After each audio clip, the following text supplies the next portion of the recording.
Pemuda miskin rawat kakek tunanetra pikun yang ia temukan di pinggir jalan. 1 bulan kemudian ia syok melihat sayembara berhadiah ratusan juta untuk orang yang menemukan kakek tersebut. Halo sahabat, apa kabar semuanya? Sebelum masuk ke ceritanya, jangan lupa nyalakan subtitle dan subscribe terlebih dahulu ya. Langit senja mulai memudar, menyisakan jingga kemerahan yang seakan menggambarkan sisa-sisa harapan yang terus terkikis di hati Faisal. Ia berjalan lambat. Sepatu bututnya yang sudah rekat dengan sol tipis menyeret debu jalanan yang lengket di kulit kakinya. Hari ini adalah hari ke-15 ia ditolak untuk sebuah pekerjaan tetap. Wawancara di pabrik garmen tadi pagi berakhir dengan senyuman palsu dan kalimat klise. Kami akan menghubungi Anda. Faisal sudah terlalu sering mendengarnya, hingga ia hafal betul nada kosong di balik janji itu. Masih belum dapat, FA? Tanya Bu Siti, pemilik warung tenda tempat Faisal biasa mampir, saat melihatnya lewat dengan bahu turun. Faisal hanya menggeleng, mencoba menyembunyikan getir di balik senyum tipis. Belum, Bu. Mungkin rezeki saya masih numpuk di belakang. Candanya pahit. Ia tidak berani berhenti lama. Takut pertanyaan selanjutnya akan tentang uang sewa kontrakan yang sudah 2 minggu ia tunggu. Kontrakannya yang sempit, hanya 3x3 meter, menyambutnya dengan keheningan yang pekat. Satu-satunya jendela kecil menghadap ke tembok tetangga, membuat ruangan itu selalu remang-remang meski di siang hari. Ia melemparkan tubuhnya ke kasur lipat yang sudah berbau apek. Matanya menatap foto lama orang tuanya yang tersandar di atas kardus bekas yang berfungsi sebagai meja.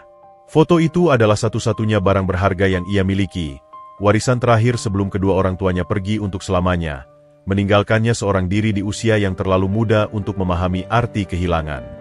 "Ma, Pak saya sudah berusaha," bisiknya lirih, suaranya serak. "Tapi kayaknya semua pintu tertutup. Kadang saya bingung, harus bertahan seperti apa lagi?" Dia membuka dompetnya yang tipis. Isinya hanya selembar uang Rp10.000 yang sudah lecek dan beberapa koin receh. Cukup untuk sekali makan, atau mungkin 2 bungkus mie instan jika ia berhemat. Esok hari adalah tanggal tua, di mana para debt collector rentenir akan mulai beraksi. Ingatannya melayang pada utang 5 juta yang ia pinjam untuk biaya pengobatan ibunya dulu, yang kini membengkak menjadi hampir 15 juta karena bunga berlipat. Dadanya sesak, seperti dihimpit batu berat. "Dulu Bapak bilang, jangan pernah menyerah pada keadaan." Faisal berbicara sendiri, menatap foto ayahnya yang tersenyum tenang. "Tapi Bapak tidak bilang, kalau keadaan ini bisa separah ini." Dia berdiri dan mendekati dapurnya. Hanya sebuah kompor tungku kecil dan beberapa peralatan masak sederhana di ember plastik. Tangannya merogoh sisa beras di wadah plastik. Mungkin cukup untuk semangkuk nasi hangat malam ini. Saat itulah, dari balik dinding kayu tipis, ia mendengar suara televisi tetangga menyiarkan berita tentang seorang pengusaha muda yang sukses. Kontras yang begitu tajam dengan keadaannya. Bukan rasa iri yang muncul, melainkan sebuah pertanyaan yang mengusik. Apakah nasib memang sudah diatur sedemikian rupa, bahwa ada orang yang terlahir untuk sukses, dan ada yang seperti dirinya, terus-menerus berjuang hanya untuk bisa makan esok hari? Faisal menarik napas dalam-dalam, mencoba menenangkan diri. "Bersyukur saja, FA. Masih ada tempat tidur, masih ada nasi untuk makan malam," ujarnya membesarkan hati, sebuah ritual yang ia lakukan setiap kali keputusasaan datang menggedor pintu hatinya. Tapi malam itu, kata-kata itu terasa hampa. Ada sesuatu yang berbeda, sebuah getaran keresahan yang lebih dalam. Seolah-olah langit senja yang kelam itu membawa serta sebuah pertemuan yang akan mengubah takdirnya. Sebuah interupsi yang tidak terduga dalam rutinitas hidupnya yang suram. Ia tidak tahu bahwa di pinggir jalan yang akan ia lalui esok hari, sebuah tanggung jawab besar, dan jawaban dari semua pertanyaannya, sedang menantinya. Matahari pagi belum sepenuhnya menunjukkan taringnya, tetapi jalanan di dekat pasar beringin sudah riuh oleh aktivitas. Para pedagang membuka gerai, kendaraan bermotor berseliweran dengan klakson nyaring, dan para pemburu barang murah sudah mulai memadati trotoar. Faisal berjalan dengan langkah gontai, menuju sebuah lokasi proyek bangunan di ujung jalan. Kabarnya, kontraktor di sana sedang membutuhkan tenaga angkut material. Ini adalah harapan terakhirnya untuk hari ini. Tiba-tiba, perhatiannya tertarik pada sebuah kerumunan kecil di depan sebuah toko kelontong. Beberapa orang berkerumun, menunjuk, dan bersuara dengan nada yang campur aduk antara kasihan dan ingin tahu. Rasa penasaran membuat Faisal mendekat, menyelip di antara tubuh-tubuh yang berdiri. Di tengah lingkaran orang-orang itu, duduk terpaku di atas paving block, adalah seorang kakek. Tubuhnya begitu ringkih, seakan tulang-tulangnya hanya terbungkus oleh kulit yang keriput dan kotor. Pakaiannya, sebuah kemeja lusuh dan celana panjang yang sudah pudar, tampak basah dan belepotan lumpur di beberapa bagian. Namun, yang paling menyita perhatian Faisal adalah mata sang kakek. Kedua bola matanya terlihat sayu, putih-putihnya tidak jernih, dan tatapannya kosong menerawang ke arah yang tidak pasti. Tangannya yang kurus memegang sebuah tongkat kayu sederhana, tetapi tampaknya ia tidak benar-benar tahu bagaimana menggunakannya. "Kakek, siapa namamu? Dari mana?" tanya seorang ibu dengan suara lantih, mendekatkan wajahnya ke telinga kakek. Sang kakek hanya menggeleng-geleng pelan, bibirnya bergetar. "Pulang, saya mau pulang," gumamnya lemah. Suaranya parau dan penuh kebingungan. Tangannya meraba-raba udara di depannya, mencari sesuatu yang tidak kasat mata. "Saya lihat dia dari tadi, nyebrang jalan semrawut tanpa arah. Hampir aja kena becak tadi," celetuk seorang bapak setengah baya kepada orang di sebelahnya, sambil menggeleng-gelengkan kepala. "Kasihan sih, tapi kalau kita bawa pulang, repot sendiri. Siapa tahu dia punya penyakit atau apa." Ibu tadi menghela napas. "Iya, ya. Anak cucunya di mana? Sih? Kok dibiarin sendiri?" Dia membuka dompetnya, mengeluarkan selembar uang Rp2.000 dan meletakkannya di pangkuan kakek itu. "Ini, kek, buat beli makan." Beberapa orang lain mengikuti, menaruh recehan di dekat kakek itu. Tapi tidak ada satupun yang benar-benar menjamah atau menuntunnya. Mereka memberikan belas kasihan dalam bentuk uang receh, lalu pergi dengan perasaan telah melakukan kewajiban sosial. Sang kakek tetap tak bergerak, tidak menyadari uang-uang yang mulai menumpuk di pangkuannya. Dia hanya terus bergumam, "Di mana ini? Saya mau pulang." Faisal berdiri terpaku, hatinya tersentak. Ada sesuatu dalam kerapuhan dan kebingungan kakek itu yang menyentuh relung jiwanya yang paling dalam. Ia melihat dirinya sendiri dalam ketidakberdayaan kakek itu, seorang yang tersesat, sendirian, dan tidak tahu harus pergi kemana. Perbedaannya, Faisal masih memiliki akal sehat dan tenaga, sedangkan kakek ini bahkan kehilangan kemampuan dasar itu. "Bapak-bapak, ibu-ibu, ada yang kenal kakek ini?" tanya Faisal, mencoba memecahkan kebekuan. "Enggak. Udah dari tadi ditanya-tanya gak jawab. Pikun kayaknya," sahut seorang pedagang sayur dari balik lapaknya. "Kalau gitu, lebih baik laporkan ke Pak RT atau polisi," usul seorang pemuda lain. Tapi Faisal melihat ketidakpastian dalam usulan itu. Prosesnya akan lama, dan sementara itu, kakek ini akan dibiarkan sendirian di pinggir jalan yang berbahaya. Ia melihat kembali sang kakek yang kini mulai mencoba berdiri. Tongkatnya terhuyung-huyung dan tubuhnya oleng. Seorang pengendara motor nyaris menabraknya, membunyikan klakson panjang dengan nada kesal. "Awas, kek!" teriak Faisal refleks, melompat maju dan menahan tubuh kakek yang hampir terjatuh. Dadanya berdebar kencang. Kakek itu menggenggam lengan Faisal dengan kekuatan yang mengejutkan untuk tubuhnya yang ringkih. Tolong saya," bisiknya. Suaranya bergetar ketakutan. Tatapan matanya yang kosong seakan mencari-cari sumber suara Faisal. Hati Faisal luluh. Kata-kata, "Saya mau pulang," dan "Tolong saya," itu bergema dalam dirinya. Ia melihat uang receh di pangkuan kakek itu, dan kemudian melihat dompetnya sendiri yang hanya berisi Rp10.000. Sebuah pertarungan batin terjadi dengan cepat. Membawa kakek ini berarti menanggung beban baru, mengorbankan waktu dan sisa sumber dayanya yang sudah menipis. Tapi meninggalkannya di sini, itu bukanlah pilihan. "Dasar, FA, urusan lo aja belum kelar, mau nanggung beban orang," batinnya mencoba membujuk. Tapi saat ia menatap genggaman kakek itu di lengannya, sebuah genggaman yang begitu membutuhkan, semua keraguan itu seakan menguap. "Sudah, kek, jangan takut," ucap Faisal lembut, sambil menenangkan genggaman kakek itu. "Saya antar kakek pulang. Sini, pegang tangan saya." Dia membungkuk, mengambil uang-uang receh itu dan memasukkannya ke saku kakek, lalu dengan hati-hati membimbingnya untuk berdiri. "Sombong amat sih lu, Mau nyelamatin orang aja, cetus seorang pemuda dengan nada mengejek.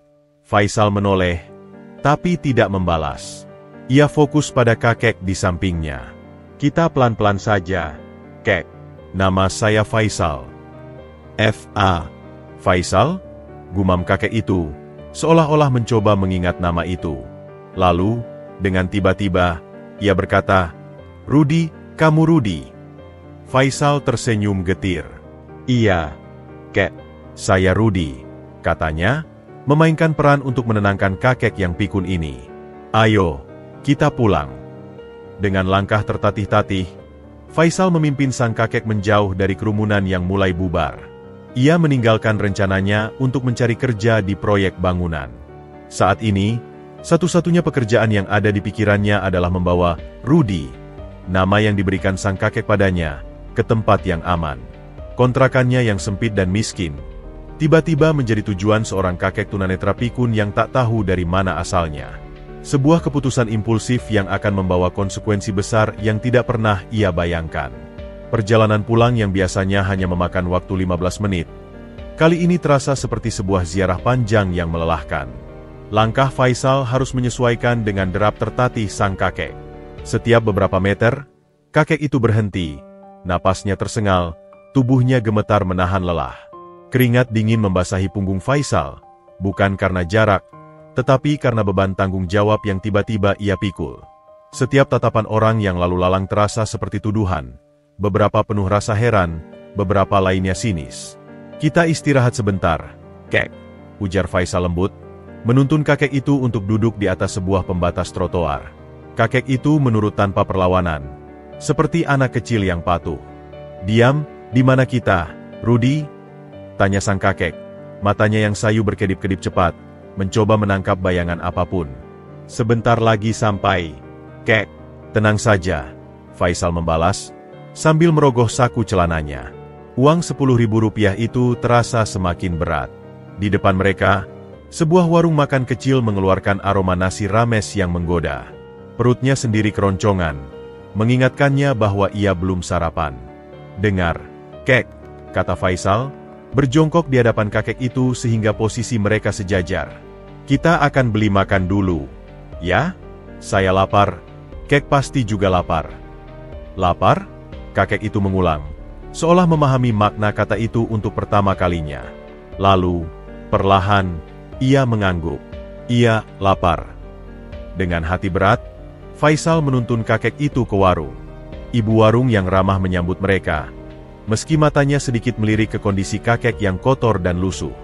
Boleh minta 2 nasi rames biasa, Bu? Dibungkus, pinta Faisal, berusaha terdengar wajar.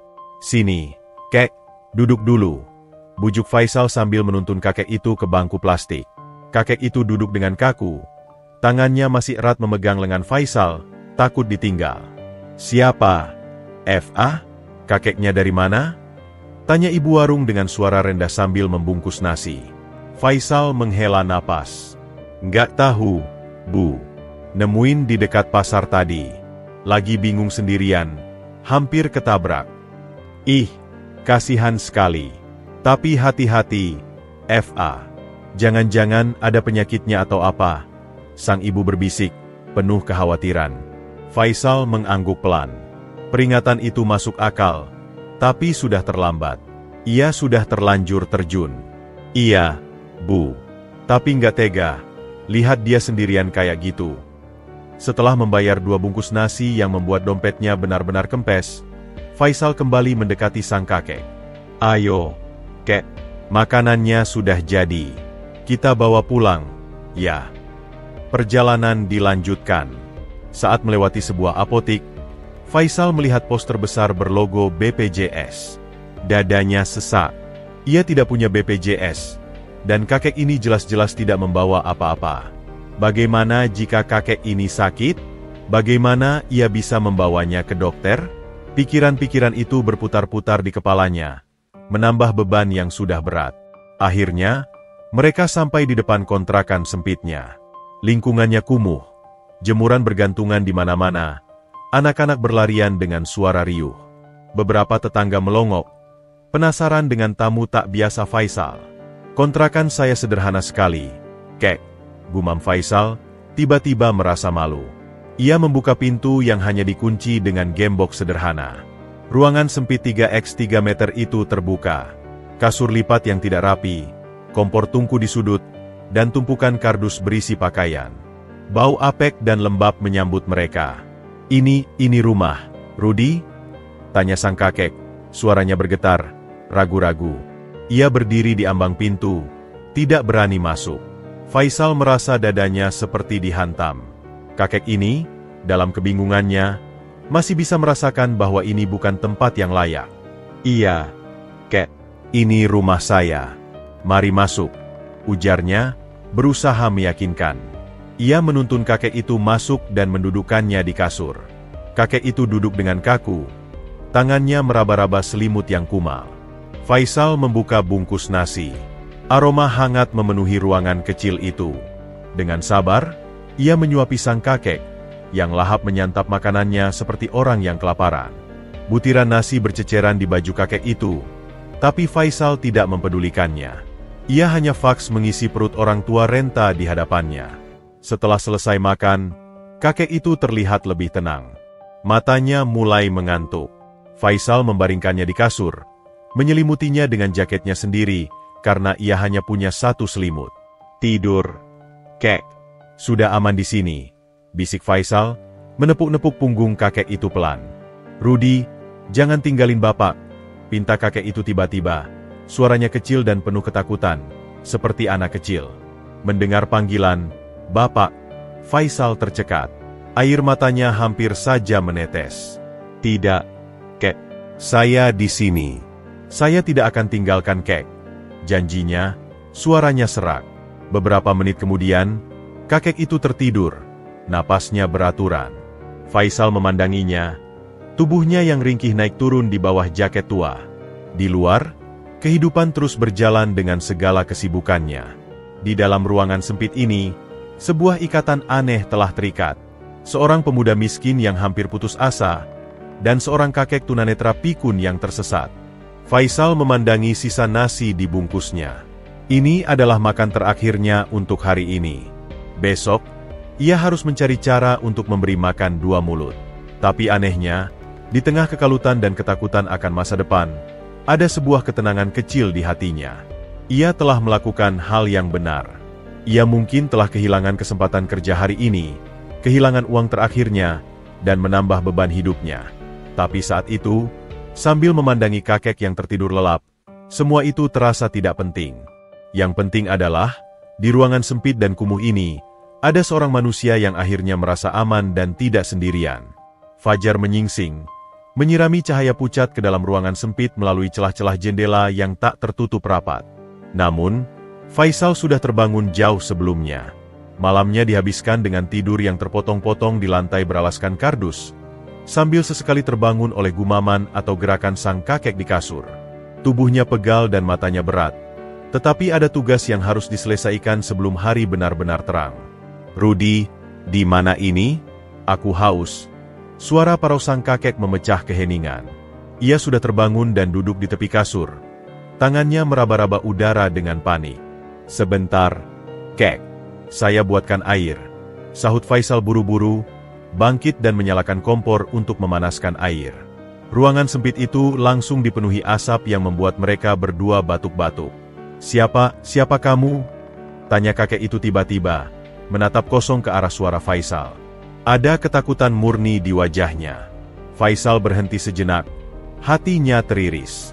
Saya Faisal, Kek. Kemarin saya bawa kakek ke sini. Jawabnya pelan, mendekat dengan segelas air hangat. Faisal? Kakek itu mengernyit, seolah mencoba mengingat. Lalu, tiba-tiba wajahnya berubah. Oh, Rudi, kamu pulang, ujarnya, sudah kembali ke dunianya yang lain. Faisal menghela napas. Ini akan menjadi pola yang ia hadapi setiap hari. Iya, Kek, ini minumnya. Dengan sabar, ia menyuapi kakek itu minum, menahan air yang tumpah dari bibirnya yang gemetar. Masalah pertama yang harus dihadapi adalah mandi. Membimbing kakek tunanetra dan pikun ke kamar mandi umum di ujung gang adalah sebuah tantangan. Faisal harus membawanya perlahan-lahan, menghindari genangan air dan anak-anak yang berlarian. "Kita mandi dulu, Kek. Biar segar," bujuk Faisal. "Jangan. Dingin." "Saya tidak mau." Sang kakek tiba-tiba memberontak, berusaha melepaskan genggaman Faisal saat sampai di depan kamar mandi. "Tidak dingin, Kek. Airnya hangat." Faisal membujuk. Suaranya sudah mulai serak. Butuh 10 menit persuasi sebelum kakek itu mau masuk. Proses memandikannya lebih sulit lagi. Kakek itu terus bergumam ketakutan. Tubuhnya kaku. Faisal harus ekstra hati-hati membersihkan tubuh renta itu tanpa membuatnya terjatuh. Setelah selesai, Faisal sudah berkeringat dan basah kuyup. Waktu sudah menunjukkan pukul 8. Ia seharusnya sudah berada di lokasi serabutan. Mungkin jadi kuli panggul di pasar atau membantu di bengkel. Tapi sekarang, ia harus memikirkan makan pagi untuk mereka berdua. Dengan sisa beras yang sedikit, ia memasak bubur encer. Saat menyuapi kakek itu, sebagian besar bubur berceceran di baju yang baru saja ia ganti. "Kek, nanti siang saya harus keluar sebentar, ya? Cari kerja," kata Faisal sambil membersihkan mulut kakek itu dengan lem. Jangan tinggalin saya." Sang kakek tiba-tiba menjerit, menggenggam lengan Faisal dengan kuat. Matanya membelalak ketakutan. "Ada yang mau mencelakai saya. Ada yang jahat." "Tidak ada yang jahat, Kek. Di sini aman." Faisal mencoba menenangkan, tapi hatinya terenyuh. Ketakutan kakek ini begitu nyata dalam pikirannya yang kacau. Pukul 10 pagi, Faisal memutuskan untuk mencoba pergi. Ia membiarkan kakek itu tertidur dan berjalan cepat ke bengkel langganannya tempat ia kadang membantu membersihkan onderdil. "Maaf, FA. Dari tadi pagi saya cari orang lain. Kamu telat," kata pemilik bengkel sambil menggeleng. Faisal memandangnya dengan wajah memelas. "Boleh kok, Pak. Upahnya separuh juga tidak apa-apa." "Bukan masalah upah, FA. Tapi kerjaan sudah selesai. Lain kali datang lebih pagi, ya." Pukul 12, perut Faisal sudah keroncongan. Ia pulang dengan tangan hampa. Saat membuka pintu, ia mendapati sebuah kekacauan. Kakek itu berdiri di tengah ruangan, celananya basah, dan wajahnya penuh rasa malu yang dalam. "Maaf, saya tidak bisa tahan," katanya dengan suara hampir tak terdengar. Faisal menatap genangan air seni di lantai, lalu melihat wajah kakek yang begitu hancur. Semua rasa frustrasi dan lelahnya tiba-tiba lenyap, digantikan oleh rasa iba yang mendalam. "Tidak apa-apa, Kek. Tidak apa-apa," ujarnya, bergegas membersihkan tanpa menunjukkan sedikit pun jijik. "Saya yang salah, meninggalkan Kek sendirian terlalu lama." Ia membersihkan lantai dan membantu kakek itu berganti pakaian. Setelah itu, mereka duduk berdampingan di kasur. Kakek itu terlihat sangat lelah dan malu. "Kakek, dulu punya anak tidak?" tanya Faisal lembut, mencoba mengalihkan perasaan. "Anak?" Kakek itu mengulang, matanya berkaca-kaca. Saya punya anak. Tapi, di mana ya? Dia sering marah sama saya." Faisal mengerutkan kening. "Marah? Kenapa marah?" Karena saya lupa. Saya selalu lupa," jawab kakek itu, lalu tiba-tiba menangis terseduh-seduh. "Saya tidak mau jadi beban siapapun." Perkataan itu menyentak Faisal. Dalam kebingungannya, kakek ini masih memiliki kesadaran akan kondisinya. Masih ada sisa-sisa harga diri di balik pikunnya. Kakek bukan beban. Faisal memeluk bahu kakek yang ringkih itu. "Saya di sini karena saya mau. Karena kakek perlu ditolong." Malam itu, setelah seharian tanpa penghasilan dan hanya makan bubur encer, Faisal duduk di lantai sambil memandangi kakek yang tertidur. Ia memeriksa dompetnya. Kosong. Besok, ia harus membeli popok dewasa dan makanan. Ia harus mencari utang lagi. Tapi saat ia melihat wajah kakek yang tenang dalam tidurnya, ia teringat kata-kata kakek tadi siang. "Saya tidak mau jadi beban siapapun." Faisal tersenyum getir. Mereka berdua sama. Tidak ingin menjadi beban, tapi justru saling membebani dalam cara yang paling manusiawi. Malam itu, dalam ruangan sempit dan bau anyir, Faisal memutuskan untuk tidak menyerah. Ia akan menemukan cara untuk melewati ini semua. Bagaimanapun juga, ia tidak akan membiarkan kakek ini sendirian. Malam itu, hujan turun dengan derasnya, memecah kesunyian gang sempit dengan dentaman rintik-rintiknya yang tak henti. Di dalam kontrakan, kondisi menjadi semakin pengap. Atap seng yang bocor di beberapa tempat memaksa Faisal menaruh kaleng-kaleng bekas untuk menampung air yang merembes. Bunyi, tik-tok. Air menetes ke dalam kaleng menjadi soundtrack yang mengiringi malam yang semakin dalam. Kakek, yang semakin sering Faisal panggil dengan sebutan kakek saja, tampak gelisah. Ia bolak-balik di kasur yang sempit, tangannya terkadang meraih sesuatu di udara. Matanya yang buta seolah bisa menatap bayangan-bayangan yang hanya ada dalam pikirannya. Jangan ambil semuanya, gumamnya tiba-tiba. Suaranya parau dan penuh ketakutan. Itu untuk anak-anakku, jangan. Faisal yang sedang mencoba menambal salah satu kebocoran atap dengan plastik, segera menghampiri. Kakek, ada apa? Siapa yang mau mengambil? Tanyanya lembut, duduk di tepi kasur. Kakek itu tiba-tiba menggenggam erat lengan Faisal. Cengkeramannya menunjukkan kekuatan yang tak terduga dari seorang yang renta. Dia datang lagi. Dengan koper hijaunya, bisik sang kakek. Napasnya tersengal. Dia paksa saya tanda tangi kertas. Saya tidak mau. Saya tidak mau. Siapa? Kek? Siapa yang bawa koper hijau?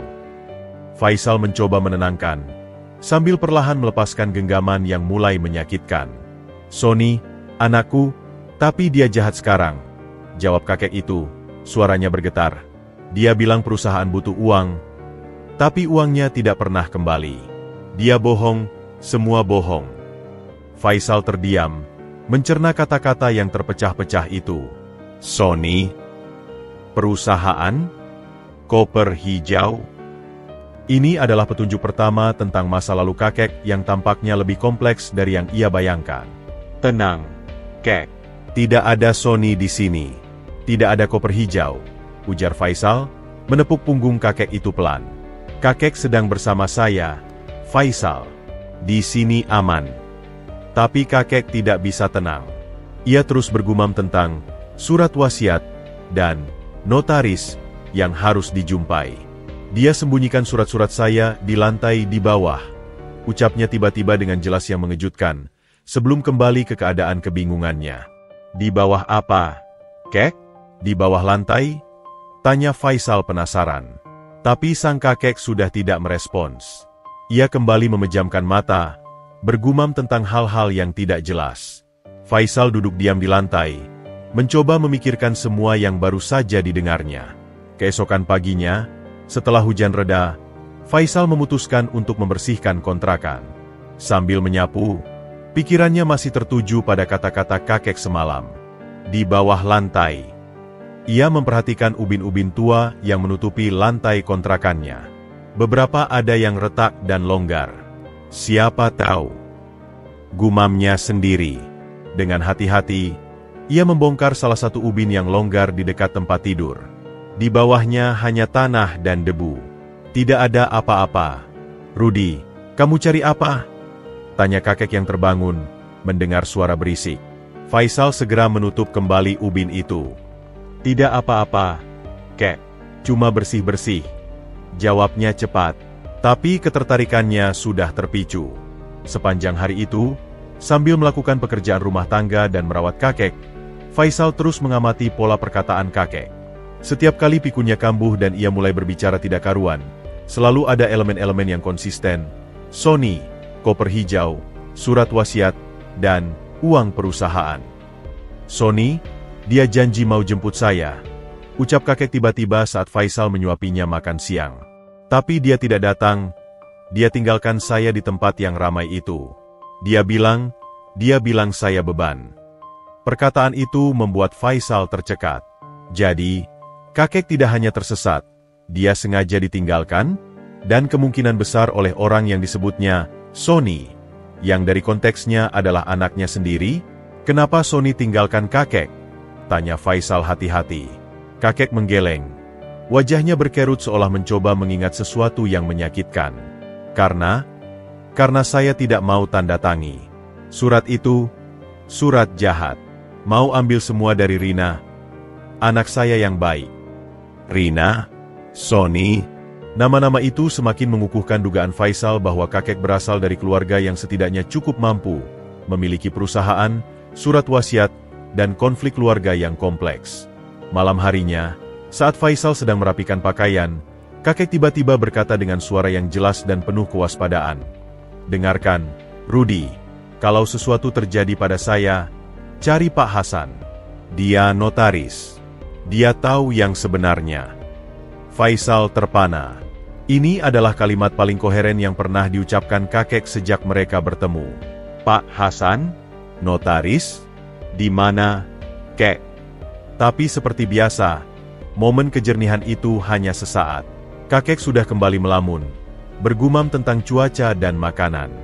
Faisal berdiri terpaku, menyadari bahwa di balik pikun dan tunanetra kakek, tersimpan sebuah rahasia keluarga yang mungkin berbahaya. Dan tanpa sengaja, ia telah terlibat di dalamnya. Ia memandangi kakek yang kini sedang asyik memainkan jari jemarinya sendiri. Ada rasa protektivenes yang tiba-tiba menguat dalam dirinya. Siapapun, Sony, ini, dan apapun yang terjadi dalam keluarga kakek, Faisal bertekad akan melindungi orang tua renta ini. Rahasia di balik pikun kakek bukan lagi sekadar cerita yang menarik, tapi telah menjadi tanggung jawab moral yang harus ia jaga. Minggu berganti minggu, dan beban di pundak Faisal semakin terasa berat. Uang receh yang dulu diberikan orang-orang kepada kakek di pinggir jalan sudah lama habis, terkikis untuk membeli beras, telur, dan popok dewasa yang semakin sering dibutuhkan. Setiap pagi, Faisal terbangun dengan kecemasan yang langsung menggerogoti dadanya. Sebuah ritual kekhawatiran yang sudah menjadi normalitas barunya. Suatu pagi, saat Faisal sedang menjemur cucian kakek yang baru saja dikerjakan dengan susah payah, langkah berat terdengar mendekat. Bukan langkah tetangga yang biasa, tapi langkah mantap dan bernada ancaman. Faisal tidak perlu menengok untuk tahu siapa itu. Faisal, uang sewakan kapan lunas? Suara Pak Joko, pemilik kontrakan, menggema di gang sempit. Laki-laki berperut buncit itu berdiri dengan tangan di pinggang. Wajahnya masam. Ini sudah telat hampir sebulan. Saya bukan yayasan sosial. Faisal membereskan jemuran dengan cepat, lalu menghadap dengan sikap merendah. Maaf, Pak Joko. Minggu depan, saya janji. Sedang cari kerja, Pak. Janji-janji. Minggu lalu juga bilang minggu ini. Hardik Pak Joko. Matanya melirik ke dalam kontrakan. Siapa lagi itu di dalam? Bawa orang tinggal tanpa izin. Ya? Tambah bayar dong. Itu, kakek saya, Pak. Lagi sakit, cuma numpang sebentar. Bohong Faisal, dadanya berdebar. Sakit? Pikun? Tunanetra? Pak Joko mengerenyit. Wah, repot itu. Kalau mau numpang lama, bayar di depan 3 bulan. Atau minggu depan kamu dan si kakek tua itu keluar dari sini. Sebelum Faisal bisa membalas, Pak Joko sudah berbalik dan pergi dengan langkah marah. Faisal berdiri terpaku, tangan mengepal. Rasanya seperti ditampar. Di dalam, kakek terbangun oleh keributan tadi. Siapa? Rudy? Ada yang marah? Tanya kakek dengan suara cemas. Tidak, kek. Cuma tetangga, jawab Faisal, berusaha terdengar tenang sambil masuk ke dalam. Tapi gemetar di tangannya tidak bisa ia sembunyikan. Masalah uang sewa belum selesai, ingatannya melompat ke utang yang lebih menakutkan, rentenir. Sudah hampir 2 bulan ia tidak bisa membayar cicilan, dan bunga terus menumpuk. Setiap telepon dari nomor tidak dikenal membuat jantungnya berdebar kencang. Siangnya, setelah memastikan kakek sudah makan dan tertidur, Faisal memutuskan untuk keluar mencari pekerjaan apa saja. Ia berjalan ke pusat kuli serabutan, di mana para pencari kerja berkumpul menunggu panggilan. Tapi hari itu sepi, tidak ada yang membutuhkan tenaga tambahan. Lagi sepi, FA. Ekonomi lagi sulit, kata seorang kuli senior yang sudah ia kenal. Dengan perasaan putus asa, Faisal memutuskan untuk mendatangi tempat rentenirnya langsung, sebuah warung kopi di ujung kota. Mungkin ia bisa meminta keringanan. Bang Toha, saya Faisal. Saya mau bicara soal utang. Belum selesai Faisal berbicara, Bang Toha, Laki-llaki berbadan kekar dengan tetu di lengan, langsung memotong. Lo tahu bunga lo sekarang berapa? Sudah nabok 25 juta. Lo pikir ini bank? Faisal pucat. 25? Tapi dulu saya pinjam cuma 5 juta, Bang. Ya itu namanya bunga. Bodoh. Hardik Bang Toha bangkit dari kursinya dengan sikap mengancam. Gue kasih lo waktu seminggu. Bayar. Atau gue sambang ke kontrakan lo. Gue dengar lo sekarang rawat orang tua? Kasian ya kalau sampai kenapa-napa. Ancaman itu membuat darah Faisal membeku. Ia tidak peduli pada dirinya sendiri. Tapi ancaman terhadap kakek, yang sudah begitu rentan, membuatnya sangat ketakutan. Dengan langkah gontai dan pikiran kalut, Faisal pulang. Saat sampai di kontrakan, ia mendapati sebuah kekacauan. Kakek sedang berdiri di tengah ruangan, menangis terseduh-seduh. Popoknya bocor, dan air seni berceceran di lantai. Beberapa pakaian bersih yang sudah dijemur berantakan di lantai. Sepertinya kakek mencoba merapikan tapi malah membuat berantakan. Maaf, Rudi, saya cuma mau bantu. Isak kakek, tangannya bergetar. Biasanya, Faisal akan dengan sabar membersihkan dan menenangkannya. Tapi hari ini, setelah segudang tekanan yang ia terima, sesuatu dalam dirinya seperti putus. Kenapa sulit sekali? Teriak Faisal tiba-tiba. Suaranya memecah kesunyian. Semuanya berantakan. Uang habis. Utang menumpuk.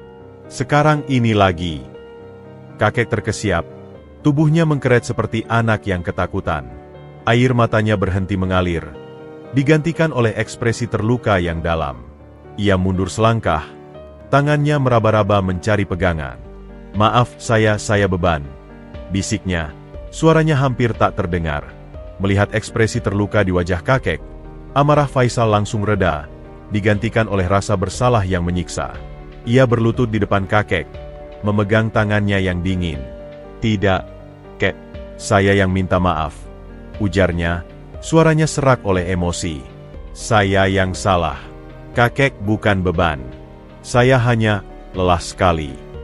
Kakek mengulurkan tangannya, meraba wajah Faisal yang basah oleh air mata. Jangan menangis. Rudi, Bapak di sini. Kata-kata itu, Bapak di sini, menyentuh sesuatu yang sangat dalam hati Faisal. Di tengah semua tekanan dan ketakutan, ada sebuah kenyataan yang tiba-tiba menjadi jelas. Seberat apapun keadaannya, kakek memberinya sebuah tujuan. Sebuah alasan untuk bangun setiap pagi. Sebuah alasan untuk bertahan. Malam itu, sambil menenangkan kakek yang akhirnya tertidur, Faisal duduk di lantai dengan kepala tertunduk. Ia memikirkan ancaman Bang Toha, ultimatum Pak Joko, dan wajah ketakutan kakek tadi siang. Ia harus menemukan solusi, dan cepat. Tapi bagaimana? Ia terjebak antara kewajiban merawat kakek dan kebutuhan untuk menghasilkan uang. Dengan mata yang berat, ia berjanji pada dirinya sendiri. Besok, ia akan bangun lebih awal dan mencari pekerjaan dengan lebih giat. Ia tidak akan membiarkan tekanan ini mengalahkannya. Dan yang paling penting, ia tidak akan pernah lagi membentak kakek yang tidak mengerti apa-apa selain ketakutan dan kebingungan. Sementara Faisal bergulat dengan kemiskinan dan keputusasaan di kontrakannya yang sempit, di sebuah rumah besar yang megah di kota sebelah, suasana tegang menyelimuti ruang keluarga. Rina, perempuan paruh baya dengan wajah yang biasanya ramah, kini terlihat pucat dan lesu. Matanya bengkak dan berkantung. Bukti dari banyak malam yang dihabiskan tanpa tidur. Di hadapannya tersebar foto-foto ayahnya, Haji Sudarman. Satu di antaranya adalah potret terakhir sebelum ia menghilang, diambil di taman rumah ini dengan senyum lebar yang kini terasa seperti kenangan yang menyiksa. Sudah sebulan, Rin. Kita harus mulai menerima kenyataan, ujar Sony, adik laki-lakinya, dengan suara datar. Ia berdiri di dekat jendela, menatap keluar tanpa ekspresi. Penampilannya rapi seperti biasa, setelan bisnisnya tanpa celah. Tapi ada ketidakpedulian dalam sikapnya yang membuat Rina semakin kesal. Menerima kenyataan? Ayah kita hilang. Sony, dia tunanetra. Pikun, bagaimana kau bisa berkata seperti itu? Rina membalas, suaranya bergetar. Dia bisa saja tersesat, atau celaka. Kata terakhir itu hampir tidak bisa ia ucapkan. Sony berbalik, Wajahnya menunjukkan sedikit ketidaksabaran. Kita sudah melakukan semua yang kita bisa. Sudah lapor polisi, pasang iklan, tanya ke semua rumah sakit. Hasilnya nihil. Ayah sudah tua, Rin. Mungkin ini takdir. Takdir. Rina mengulang dengan nada sinis. Ia bangkit dari kursinya, menatap Sony dengan mata berapi-api. Ayah menghilang persis setelah kau membawanya jalan-jalan dengan perawat barunya. Dan sekarang perawat itu juga hilang. Kau tidak merasa ada yang aneh? Sony menghela napas panjang, seperti menghadapi anak kecil yang rewel. Aku sudah bilang.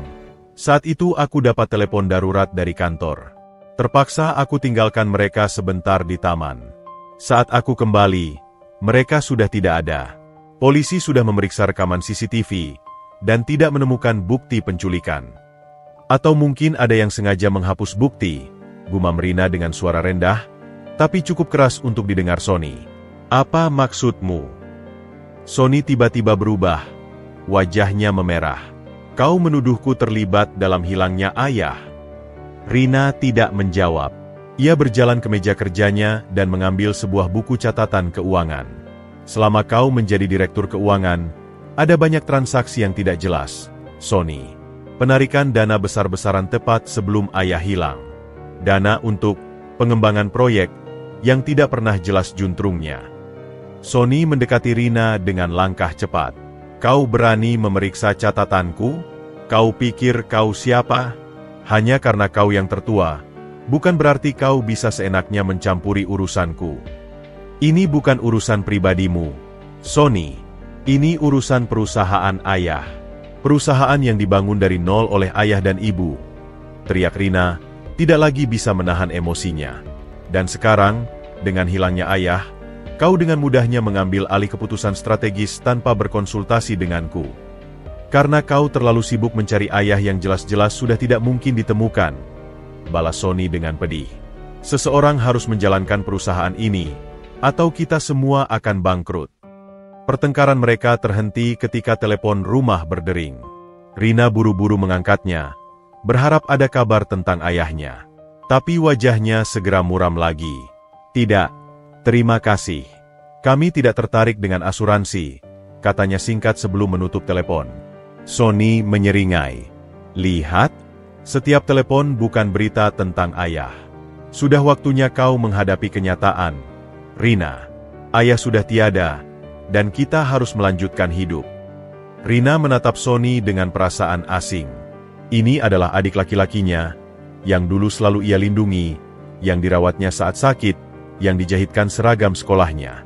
Kapan persisnya Sony berubah menjadi orang yang dingin dan haus kekuasaan ini? Aku tidak akan pernah berhenti mencari ayah, ujar Rina dengan suara tegas, meski air mata mulai menggenang di matanya. Dan aku akan menemukan kebenaran tentang apa yang sebenarnya terjadi. Tentang uang yang hilang, tentang hilangnya ayah, tentang semuanya.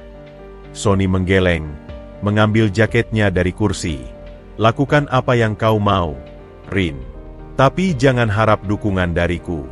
Aku punya perusahaan untuk diselamatkan. Setelah Sony pergi dengan langkah kesal, Rina kembali ke mejanya. Ia membuka laci dan mengeluarkan sebuah map berisi dokumen-dokumen yang ia kumpulkan diam-diam. Laporan keuangan mencurigakan, foto Sony bersama orang-orang yang tidak ia kenal, dan catatan tentang perilaku Sony yang semakin aneh belakangan ini.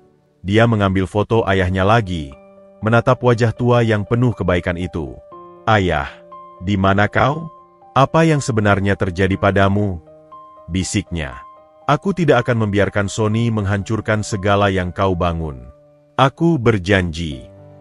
Di kota seberang, tanpa sepengetahuan Rina, ayahnya sedang duduk di lantai kontrakan sempit, tertawa kecil karena lucon sederhana yang diucapkan Faisal. Sementara Rina berjuang sendirian melawan saudaranya sendiri untuk menemukan kebenaran, jejak ayahnya justru berada di tempat yang tidak pernah ia duga, di tangan seorang pemuda miskin yang dengan tulus merawatnya tanpa tahu bahwa orang tua renta itu adalah kunci dari segala konflik yang sedang terjadi dalam keluarganya. Rina duduk terpaku di ruang kerjanya, dikelilingi oleh tumpukan dokumen yang seakan-akan menertawakannya. Cahaya lampu meja menyorot wajahnya yang lelah, mempertegas bayangan hitam di bawah matanya. Sudah 3 hari sejak pertengkaran sengit dengan Sony, Dan selama itu pula ia menyelami lubang hitam laporan keuangan perusahaan yang semakin membuatnya yakin bahwa ada sesuatu yang sangat tidak beres. Tidak mungkin ini hanya kesalahan akuntansi, gumamnya sendiri. Jari telunjuknya menelusuri kolom-kolom angka yang berjejal. Terlalu banyak, terlalu sistematis. Transaksi-transaksi mencurigakan itu bermula sekitar 6 bulan lalu, tak lama setelah Sony resmi mengambil alih posisi Direktur Keuangan. Awalnya hanya penarikan dana menengah untuk biaya konsultan yang tidak jelas, tetapi kemudian membengkak menjadi miliaran rupiah untuk investasi proyek yang tidak pernah terdengar lagi kabarnya.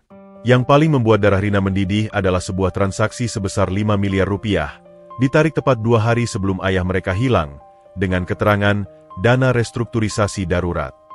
Dana yang seharusnya digunakan untuk operasional perusahaan, lenyap begitu saja.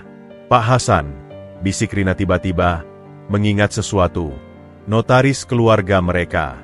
Ayah sering berkonsultasi dengannya tentang warisan dan masa depan perusahaan. Mungkin dia tahu sesuatu.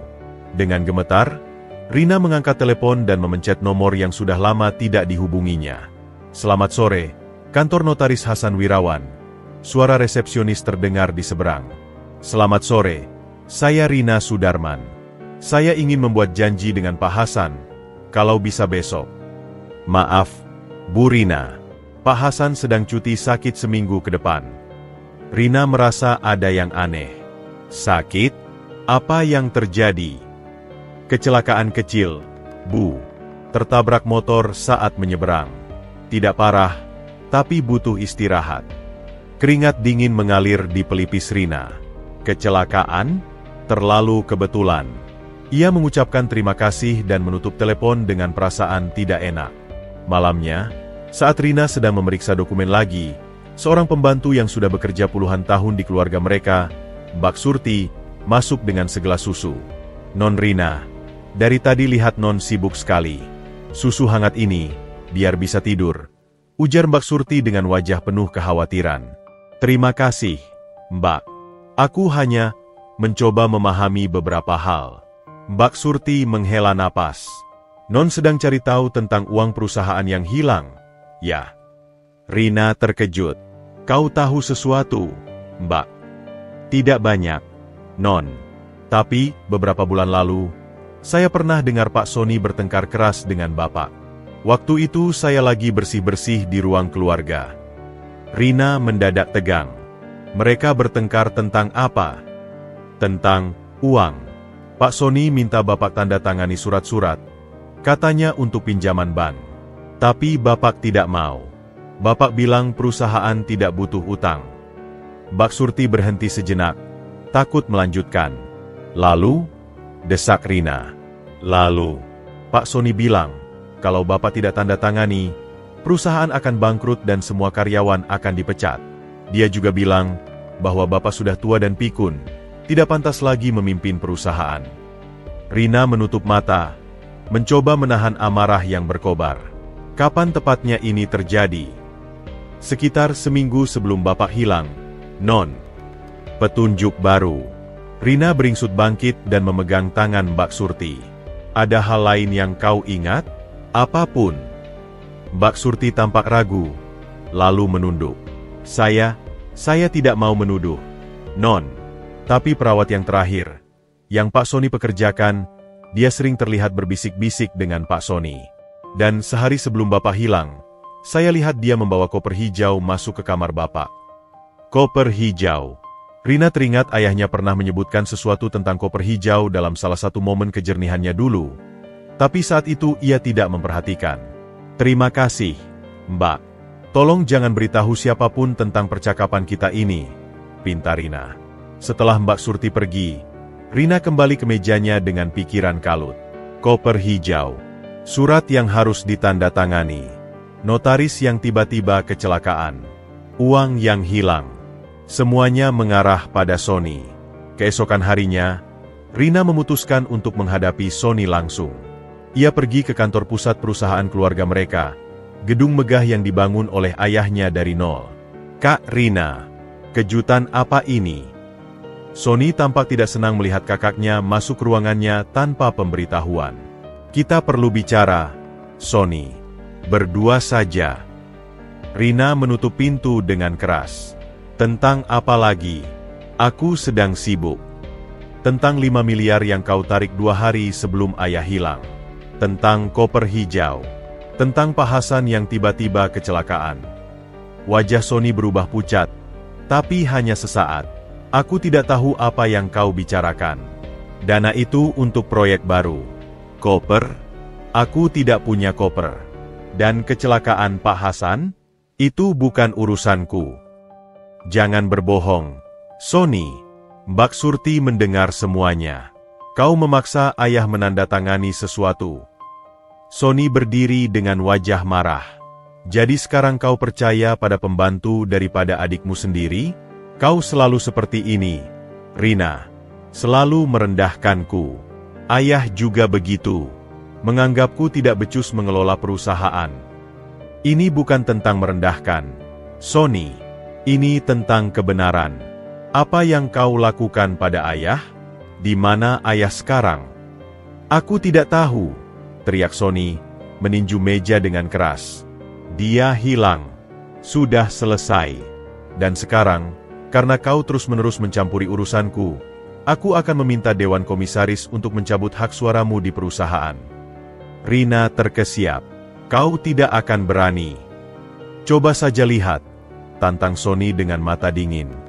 Sekarang, keluar dari ruanganku. Aku ada rapat. Rina meninggalkan kantor dengan langkah gontai. Pertemuannya dengan Sony justru mengukuhkan kecurigaannya. Ada sesuatu yang sangat salah, dan Sony terlibat di dalamnya. Tapi tanpa bukti konkret, tanpa tahu di mana ayahnya, ia tidak bisa berbuat apa-apa. Duduk di dalam mobilnya, Rina menangis.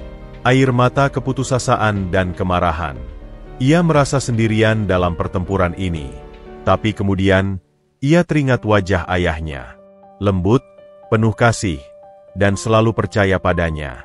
Ayah, aku akan menemukanmu. Aku akan membongkar semua kebohongan ini. Janjinya pada diri sendiri sambil menghapus air mata.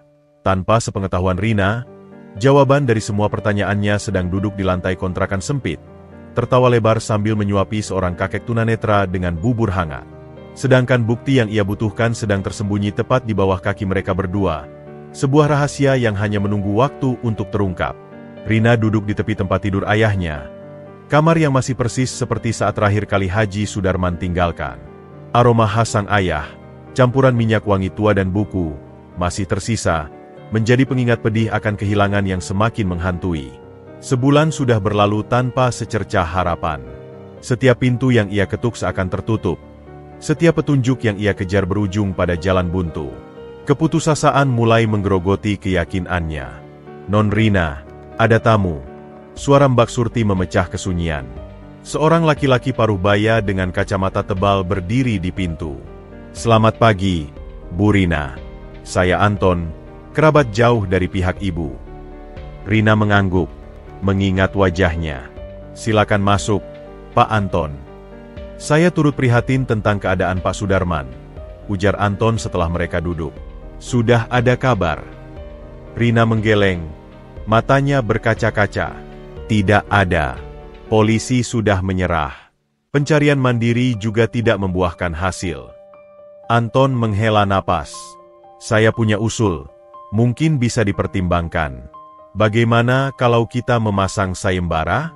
Hadiah besar untuk siapa saja yang bisa menemukan Pak Sudarman. Rina terkejut. Sayembara? Seperti di televisi. Tepat sekali. Dengan hadiah yang cukup menggiurkan, ratusan juta, kita bisa memobilisasi banyak orang untuk membantu mencari.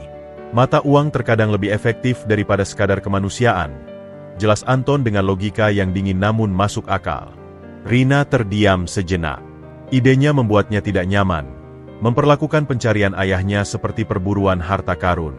Tapi di sisi lain, ia mulai kehabisan pilihan.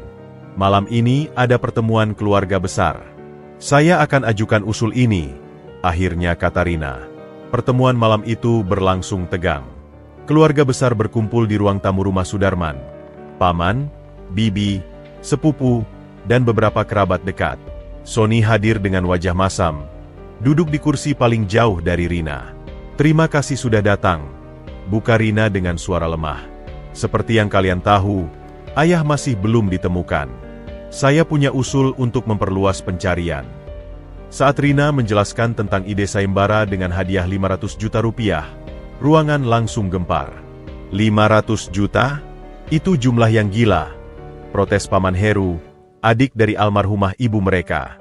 Dana segitu bisa untuk operasional perusahaan yang sedang sulit. "Tapi ini untuk menemukan ayah," balas Rina dengan getir. "Saya setuju," sahut Bibi Lina. "Tapi hadiahnya terlalu besar. 200 juta saja sudah cukup." Sony yang selama ini diam, tiba-tiba menyeringai. "Ide yang bodoh. Kita akan dibanjiri telepon dari para pemburu harta yang hanya menginginkan uang. Bukan hanya tidak membantu, malah akan mengganggu. Lebih baik daripada tidak ada yang membantu sama sekali." Rina membalas, suaranya meninggi. "Kau dari awal memang tidak serius mencari ayah. Apa kau tidak peduli? Jangan main tuduh." Sony berdiri, menuding Rina. "Aku yang selama ini menjalankan perusahaan sementara kau sibuk dengan pencarianmu yang sia-sia. Kalau tidak ada perusahaan, dari mana uang untuk sayembara gila-gilaan ini?" Paman Heru mencoba menengahi. "Tenang, kalian berdua. Rina, kami memahami niatmu. Tapi Sony juga punya pon. Hadiah segitu akan menarik perhatian orang-orang yang tidak bertanggung jawab. Justru itulah yang kita butuhkan." Rina bersikeras. "Kita perlu perhatian publik. Kita perlu semua mata membantu mencari." Pertengkaran berlanjut selama hampir 1 jam. Keluarga terbelah. Sebagian mendukung Rina dengan alasan kemanusiaan, sebagian lain memihak Sony dengan pertimbangan keuangan. "Ayah pasti ingin kita melakukan segalanya untuk menemukannya," kata Rina akhirnya dengan suara lirih namun penuh keyakinan. "Jika uang bisa membawa ayah pulang, maka tidak ada jumlah yang terlalu besar." Sony mendekati Rina. Wajahnya merah karena marah. "Kalau kau tetap nekat, aku akan menarik dana pribadiku dari perusahaan. Jangan harap bantuan finansial dariku." "Tidak perlu," jawab Rina dingin. "Aku akan gunakan tabungan pribadiku dan jual sebagian sahamku." Keputusan akhirnya dibuat. Sayembara akan diumumkan di beberapa koran lokal dan nasional, dengan hadiah 500 juta rupiah bagi yang dapat memulangkan Haji Sudarman dengan selamat. Esok harinya, Rina mendatangi kantor koran terbesar di kota. Petugas di sana terkesima dengan jumlah hadiah yang ditawarkan. "Hadiah yang sangat besar, Bu Rina. Ini akan menjadi berita halaman depan," janji si petugas. Saat koran terbit 2 hari kemudian, Rina memegang erat-erat lembaran yang memuat foto ayahnya dan pengumuman sayembara. Dadanya berdebar antara harap dan cemas. Di sudut halaman, ada sebuah kolom kecil tentang kantor notaris Pak Hasan yang kecelakaan. Sebuah detail yang mungkin tidak akan diperhatikan banyak orang, tapi bagi Rina, itu adalah pengingat bahwa ada sesuatu yang lebih besar sedang terjadi. Sementara itu, di kantornya, Sony meremas-remas koran yang sama dengan wajah muram. Teleponnya berdering. "Bos, ini bisa jadi masalah," suara salah satu anak buahnya. "Banyak orang yang akan mencari." "Tenang," geram Sony. "Dia sudah pasti tidak akan ditemukan. Dan kalaupun ada yang menemukannya, kita akan atasi." Di kontrakan sempitnya, Faisal sama sekali tidak menyadari bahwa jawaban dari semua kesulitannya sedang terpampang di halaman depan koran. Hanya berjarak beberapa kilometer dari tempat ia berjuang menyuapi seorang kakek tunanetra yang tak lain adalah harta karun yang sedang dicari oleh begitu banyak orang. Hari-hari bergulir dengan beban yang semakin berat bagi Faisal. Kabar tentang ultimatum Pak Joko dan ancaman Bang Toha telah membuatnya seperti hidup di dalam sangkar besi yang semakin mengkeret. Setiap langkahnya terasa dibayangi ketakutan. Setiap suara ketukan di pintu membuat jantungnya berhenti berdetak. Kakek, di tengah kebingungannya, seolah bisa merasakan kecemasan Faisal dan menjadi lebih rewel dari biasanya. "Rudi, kenapa kamu tidak pernah tersenyum lagi?" tanya kakek suatu pagi. Tangannya yang keriput meraba-raba udara mencari wajah Faisal. Faisal memaksakan senyum tipis, meski tahu kakek tidak bisa melihatnya. "Biasa saja, Kek. Cuma lagi banyak pikiran." "Jangan banyak pikiran, nanti cepat tua seperti saya," sahut kakek dengan polosnya. membuat Faisal tersenyum getir. Kebutuhan akan popok dewasa dan obat-obatan ringan untuk kakek memaksa Faisal harus keluar mencari uang. Dengan berat hati, ia memutuskan untuk meninggalkan kakek sebentar, mengunci pintu dari luar dan berharap tidak ada hal buruk yang terjadi. "Kakek, saya keluar sebentar, ya. Cari obat," katanya sambil membimbing kakek ke kasur. "Jangan lama-lama," pinta kakek dengan suara cemas. "Saya takut sendiri." Faisal berjanji akan cepat kembali. Langkahnya cepat menuju apotek terdekat, menghindari tatapan orang-orang yang ia khawatirkan adalah debt collector Bang Toha. Di apotek, dengan sisa uang receh yang ia kumpulkan dari menjual beberapa botol plastik bekas, ia hanya bisa membeli popok dan obat gosok untuk pegal-pegal kakek. "Obat untuk kakeknya, ya?" tanya perempuan apoteker yang sudah hafal dengan Faisal. "Iya, Bu. Makasih," jawab Faisal singkat sebelum buru-buru pergi. Di tengah jalan, hujan mulai rintik-rintik. Faisal berlari mencari tempat berteduh, dan tanpa sengaja, ia berhenti di depan warung kopi langganannya, tempat yang sama di mana ancaman Bang Toha dilontarkan.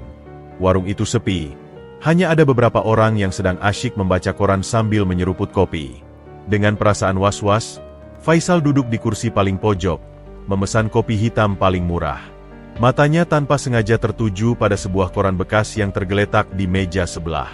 Halaman depannya memuat foto besar seorang kakek tunanetra yang sangat ia kenal. Jantung Faisal berhenti berdetak. Dengan tangan gemetar, ia mengambil koran itu. Di sana, terpampang jelas foto kakek, lebih muda, lebih rapi, tapi pasti itu adalah kakek. Di atas foto itu tertulis huruf tebal, "Saimbara, mencari almarhum Haji Sudarman, 70 TH, pengusaha tunanetra. Hadiah 500 juta rupiah bagi yang dapat mengembalikan beliau dalam keadaan selamat." 500 juta. Angka itu seperti pukulan petir di siang bolong. Faisal membacanya berulang kali, tidak percaya dengan apa yang dilihatnya. Tangannya gemetar semakin hebat, membuat koran itu bergetar. "Pengusaha tunanetra?" gumamnya sendiri, suaranya parau. "Haji Sudarman." Dia terus membaca. Keluarga Haji Sudarman, seorang pengusaha kaya pemilik perusahaan tekstil terbesar di region ini, hilang sejak sebulan yang lalu setelah dibawa jalan-jalan oleh perawatnya. Dicurigai adanya penculikan, meski tidak ada permintaan tebusan. Keluarganya, yang tinggal di kota sebelah, hampir putus asa dan menawarkan hadiah besar bagi yang dapat menemukannya. Lalu, di bagian bawah artikel, ada foto seorang laki-laki paruh baya dengan wajah yang tajam.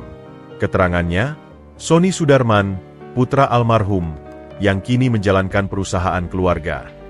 Faisal terpaku pada foto itu. Ada sesuatu dalam senyuman pria itu yang membuatnya tidak nyaman.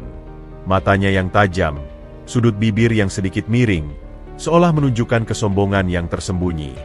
Dan yang paling mengguncang, wajah itu mirip dengan deskripsi orang jahat yang sering disebut-sebut kakek dalam momen kebingungannya.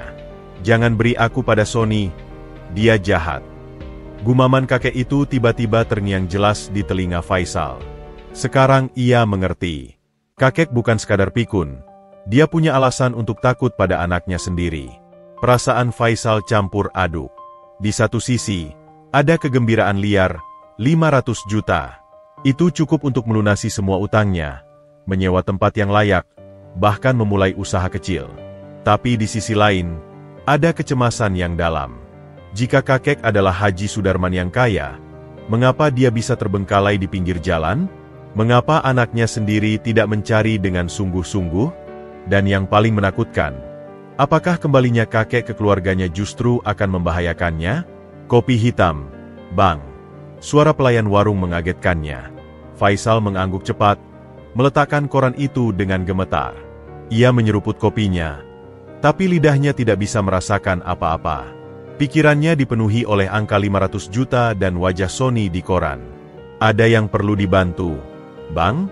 Wajahmu pucat sekali," tanya pelayan warung itu. Tidak apa-apa," jawab Faisal terbata-bata. "Berapa harganya?" Setelah membayar, Faisal berdiri dengan limbung. Langkahnya tidak stabil saat ia berjalan keluar dari warung. Hujan sudah reda, tapi dunia di sekelilingnya terasa berbeda. Setiap orang yang ia lihat seakan bisa menjadi ancaman. Setiap kendaraan yang lewat mungkin membawa debt collector Bank Toha. Dengan koran yang digenggam erat, Faisal berjalan cepat kembali ke kontrakan. Pikirannya berputar-putar. Haruskah ia menghubungi keluarga itu sekarang? Tapi bagaimana dengan ancaman Sony? Atau haruskah ia diam saja, terus merawat kakek seperti biasa, dan melepas kesempatan 500 juta itu? Saat sampai di depan kontrakan, ia mendengar suara kakek menyanyi dari dalam. Sebuah lagu lama yang sering dinyanyikannya saat sedang senang. Suara itu, yang biasanya menenangkan, kini terasa seperti sebuah pertanda. Faisal membuka kunci dan masuk. Kakek sedang duduk di lantai, memainkan jari jemarinya sambil bersenandung. "Rudi, kamu sudah pulang?" sambut kakek dengan gembira. "Ya, Kek, saya pulang," jawab Faisal, suaranya serak. Dia memandangi kakek, orang yang selama ini ia rawat dengan susah payah, yang telah menjadi bagian dari hidupnya. Kini ia tahu, kakek bukan sekadar kakek tunanetra pikun yang tersesat. Dia adalah Haji Sudarman, pengusaha kaya dengan keluarga yang rumit, dengan rahasia yang mungkin berbahaya. 500 juta menggoda, tapi pengabdiannya pada kakek dan ketakutan akan keselamatan kakek lebih kuat. Faisal melipat koran itu dan menyembunyikannya di balik tumpukan pakaian. Untuk saat ini, keputusannya sudah dibuat. Ia akan melindungi kakek, sambil mencari tahu kebenaran tentang keluarga Sudarman.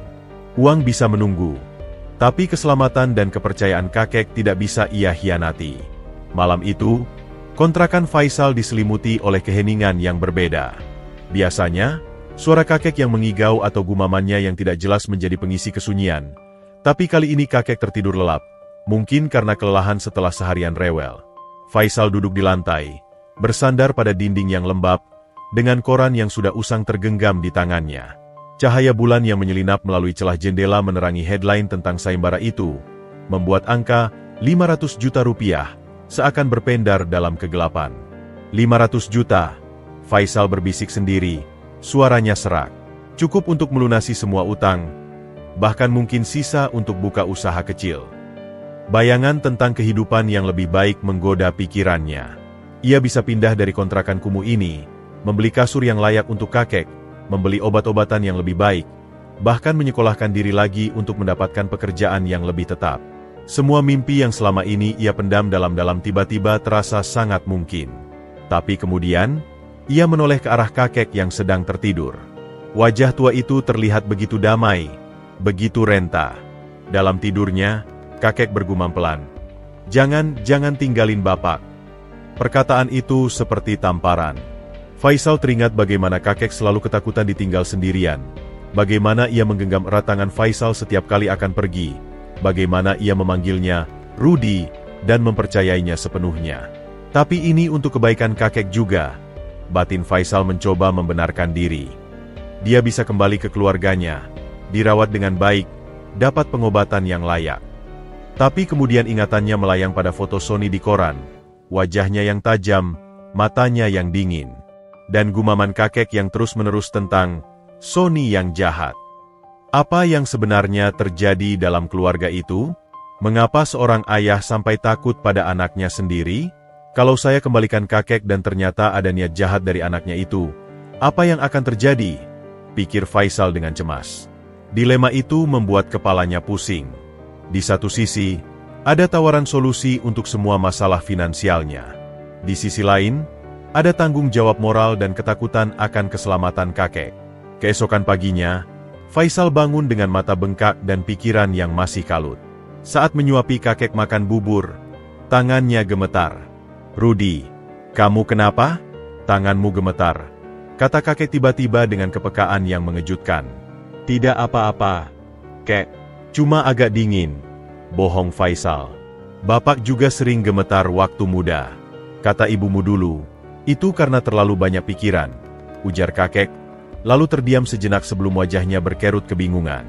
Ibumu. Siapa namanya ya?" Faisal tersenyum getir. Dalam kebingungannya, kakek masih bisa merasakan kegelisahannya. Sepanjang hari itu, Faisal seperti berjalan dalam kabut.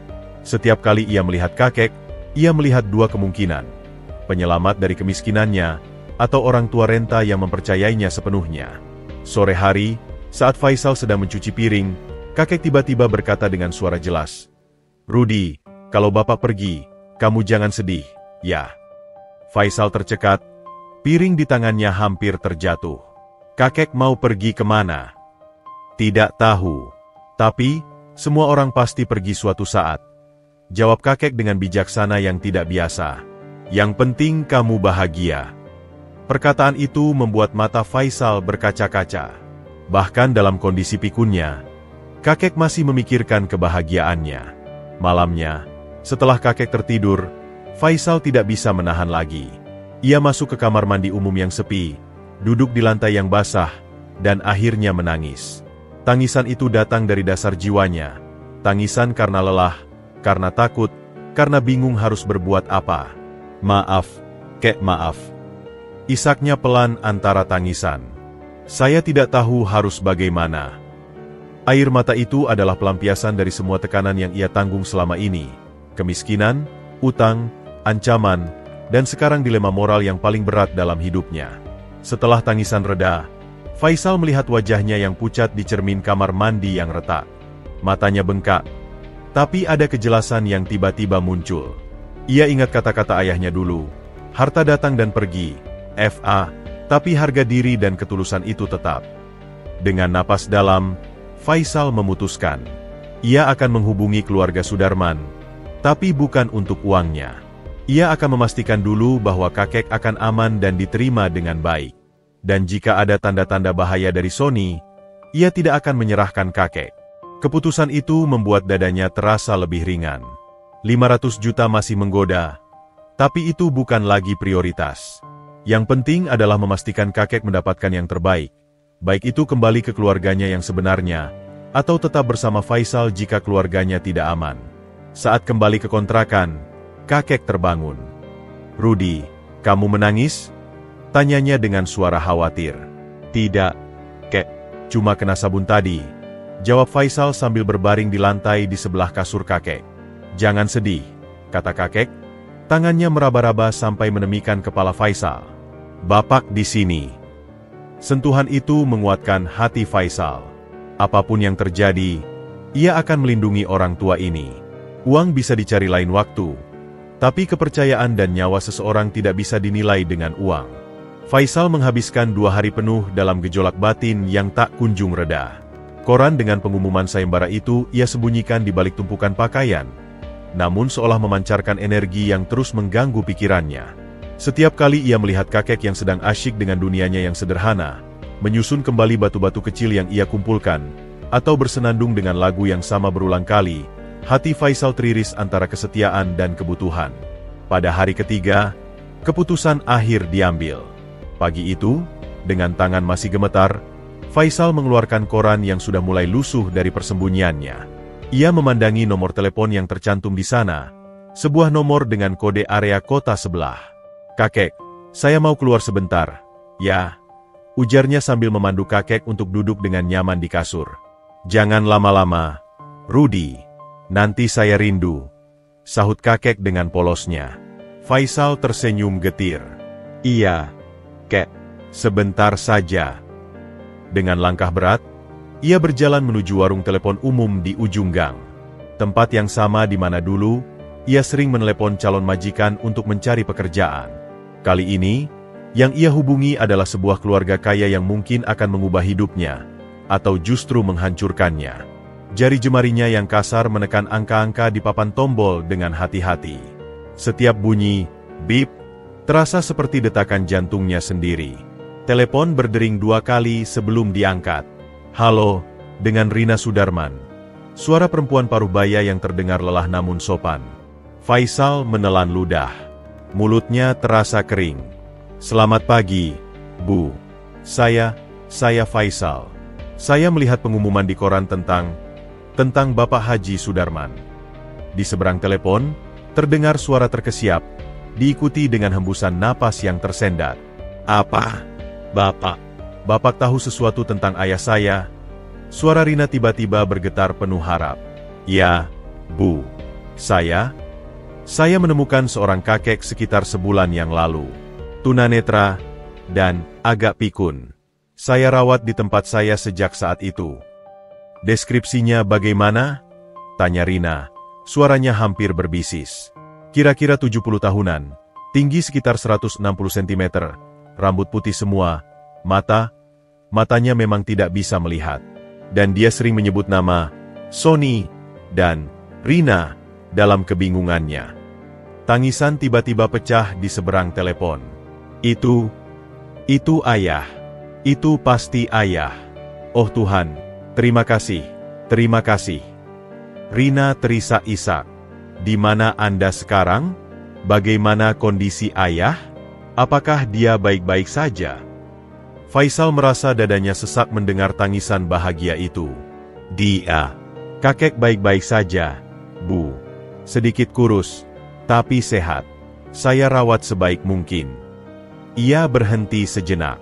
Tapi, Bu, ada sesuatu yang ingin saya sampaikan. Apapun itu, uang hadiahnya, itu pasti akan saya berikan. Saya janji. Bukan tentang uang, Bu. Faisal memotong dengan lembut. Selama ini, kakek maksudnya, Bapak Haji Sudarman, seringkali ketakutan. Dia sering bergumam tentang Sony, dan mengatakan bahwa Sony jahat. Dia takut pada Sony. Suasana di seberang telepon tiba-tiba berubah. Rina terdiam lama, sebelum akhirnya berkata dengan suara rendah. Anda di mana sekarang? Saya akan datang langsung. Sendiri. Faisal memberikan alamat kontrakannya yang sederhana.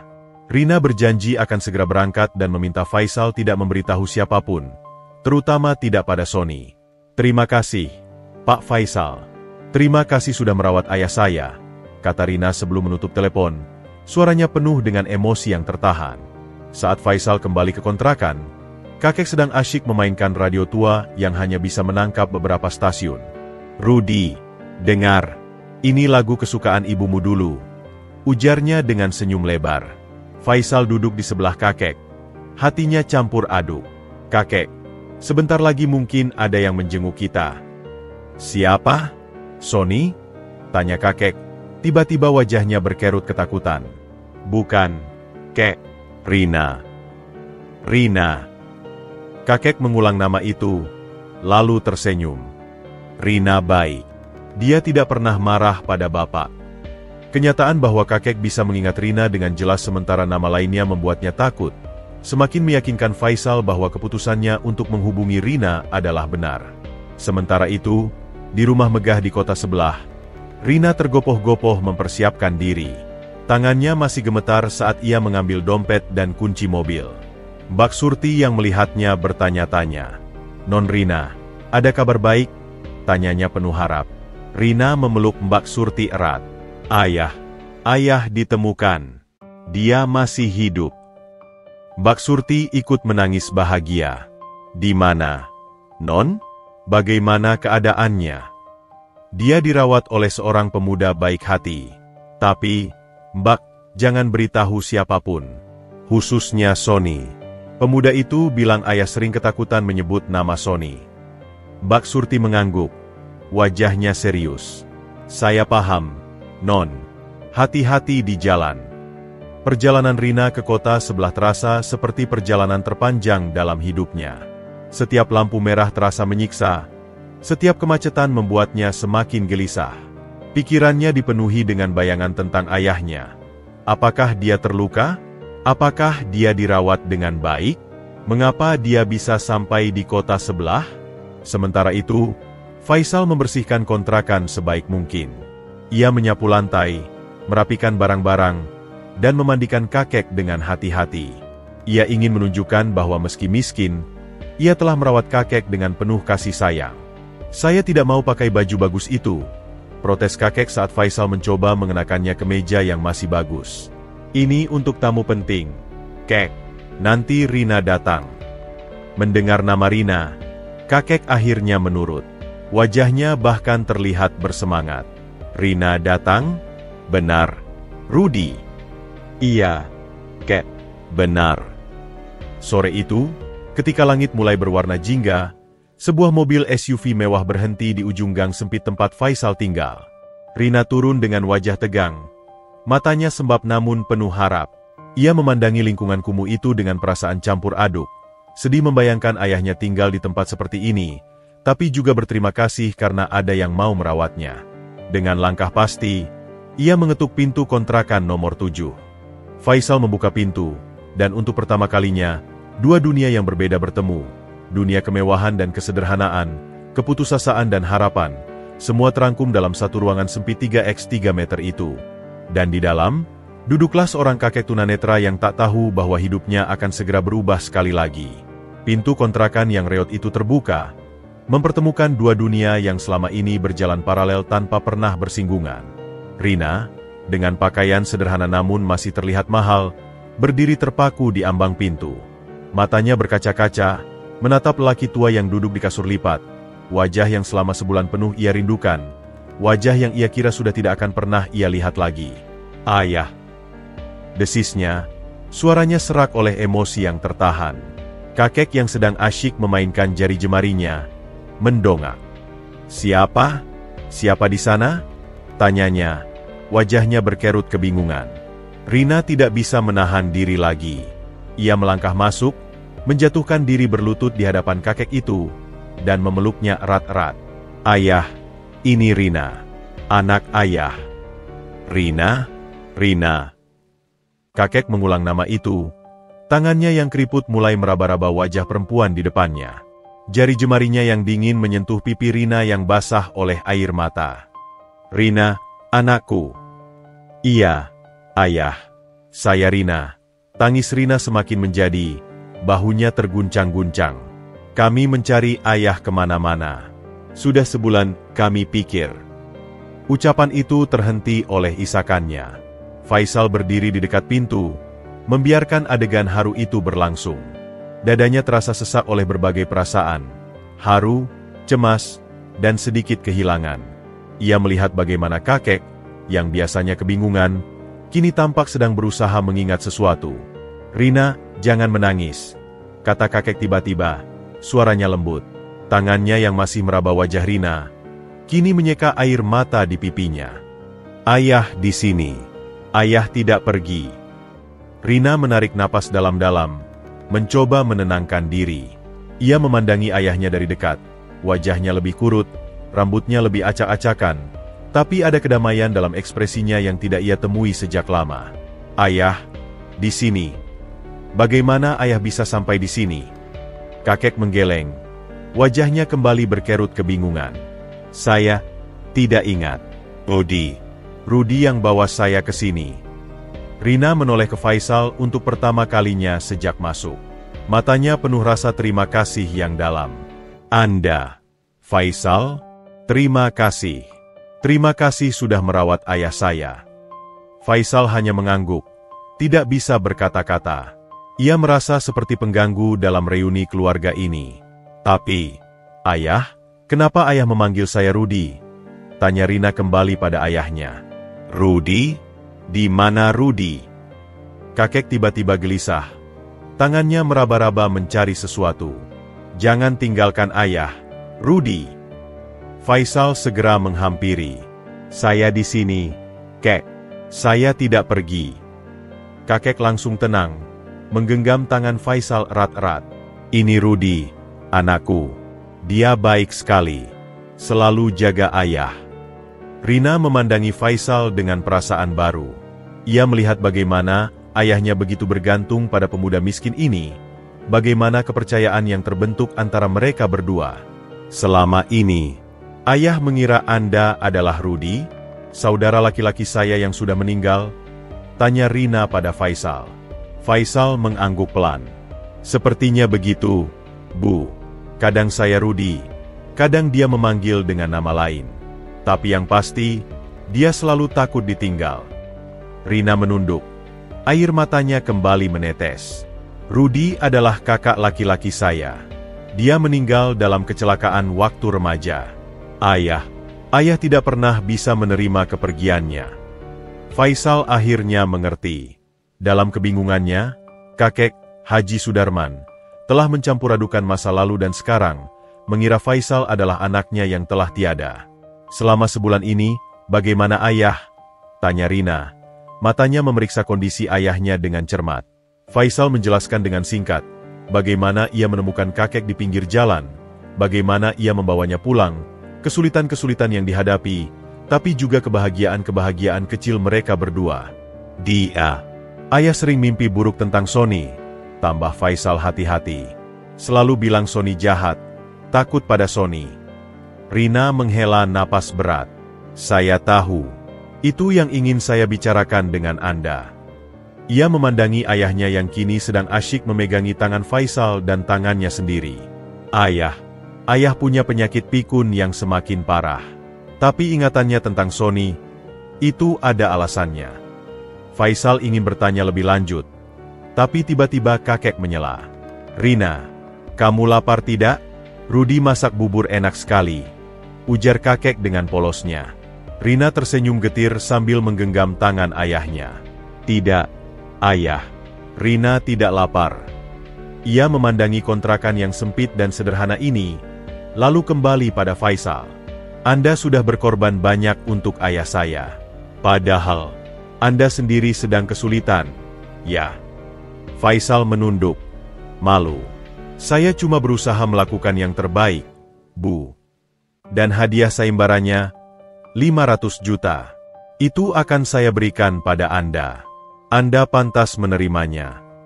Tapi Faisal menggeleng. Saya tidak merawat kakek untuk uang, Bu. Saya melakukannya karena tidak tega. Dan sekarang, melihat kakek bahagia bertemu Anda, itu sudah cukup.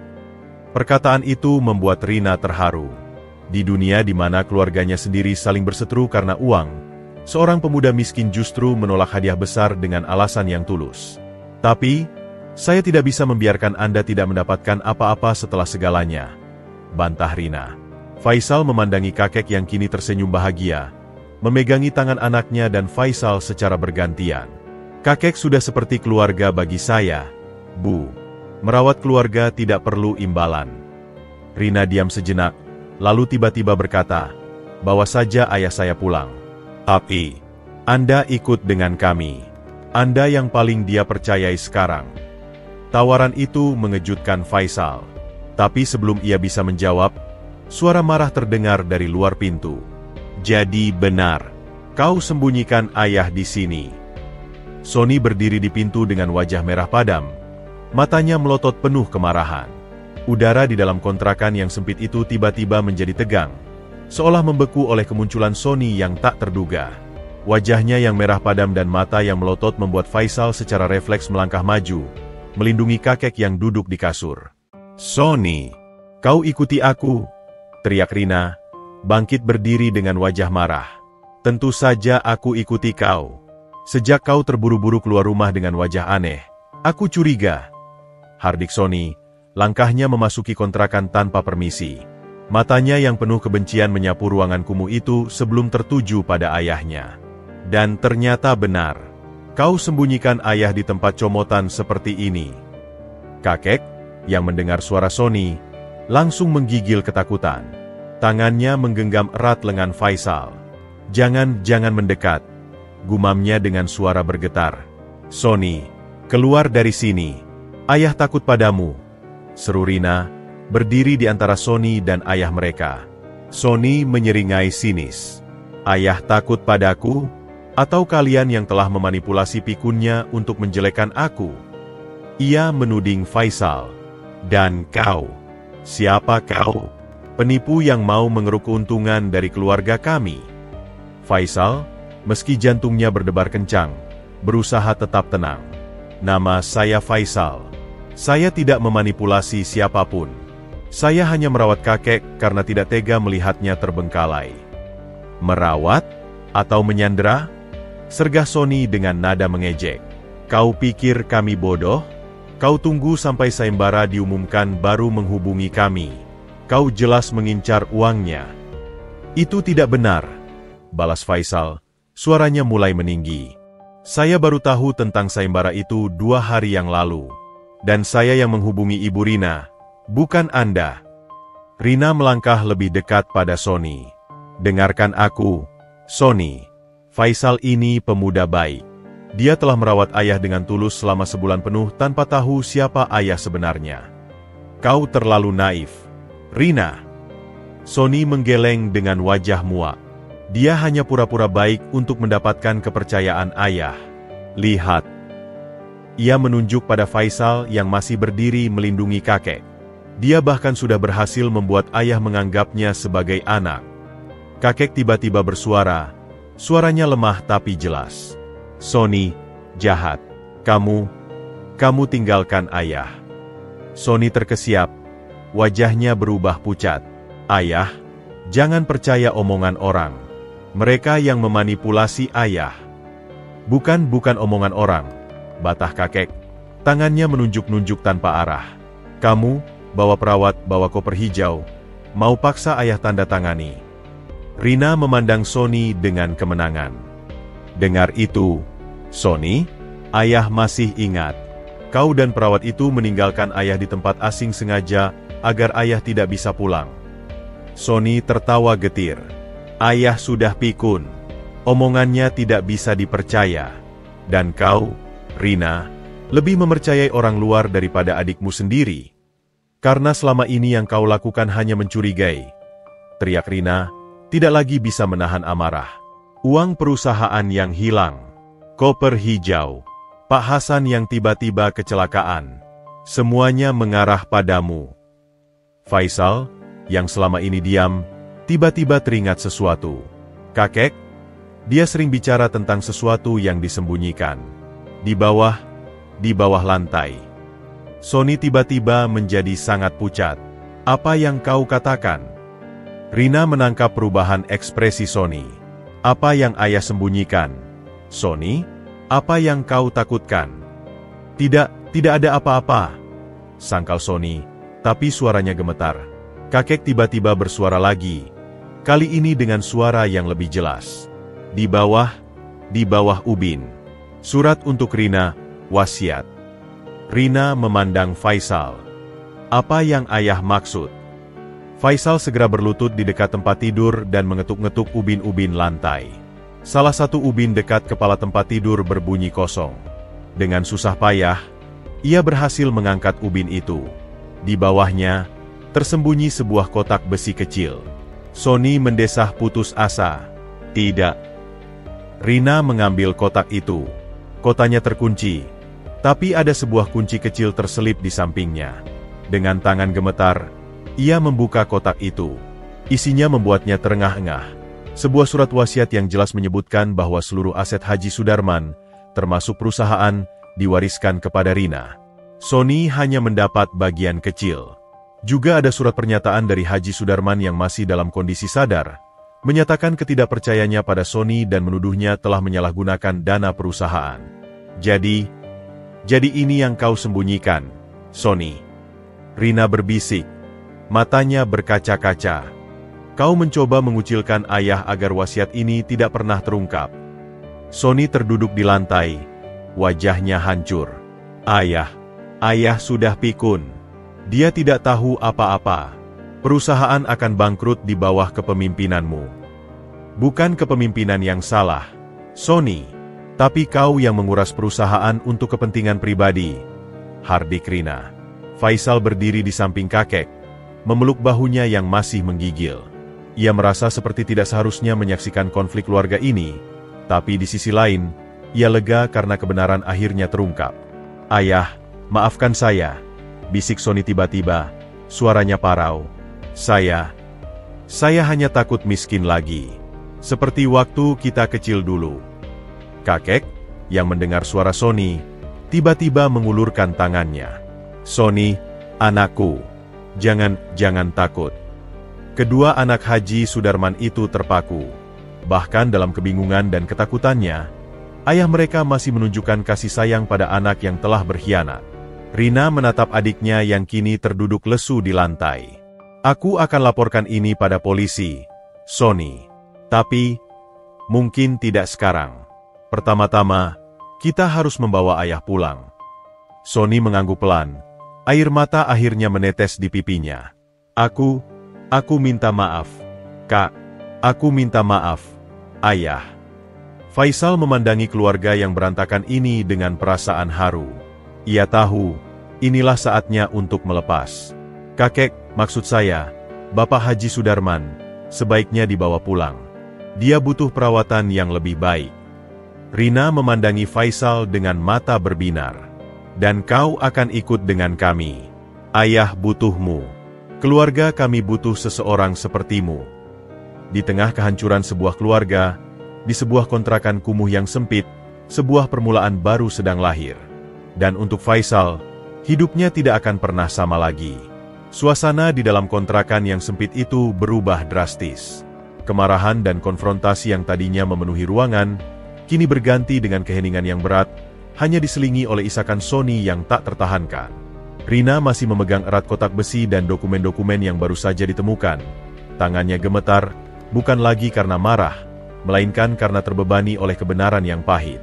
Aku tidak menyangka, bisik Rina. Matanya tak lepas dari surat wasiat yang jelas-jelas menunjukkan kepercayaan ayahnya padanya. Ayah masih cukup waras untuk membuat ini sebelum kondisinya memburuk. Sony mengangkat wajahnya yang basah oleh air mata. Ayah membuat wasiat ini kapan? Rina memeriksa tanggal di dokumen itu. 3 bulan yang lalu. Saat-saat kondisi ayah masih cukup baik, meski sudah mulai pikun.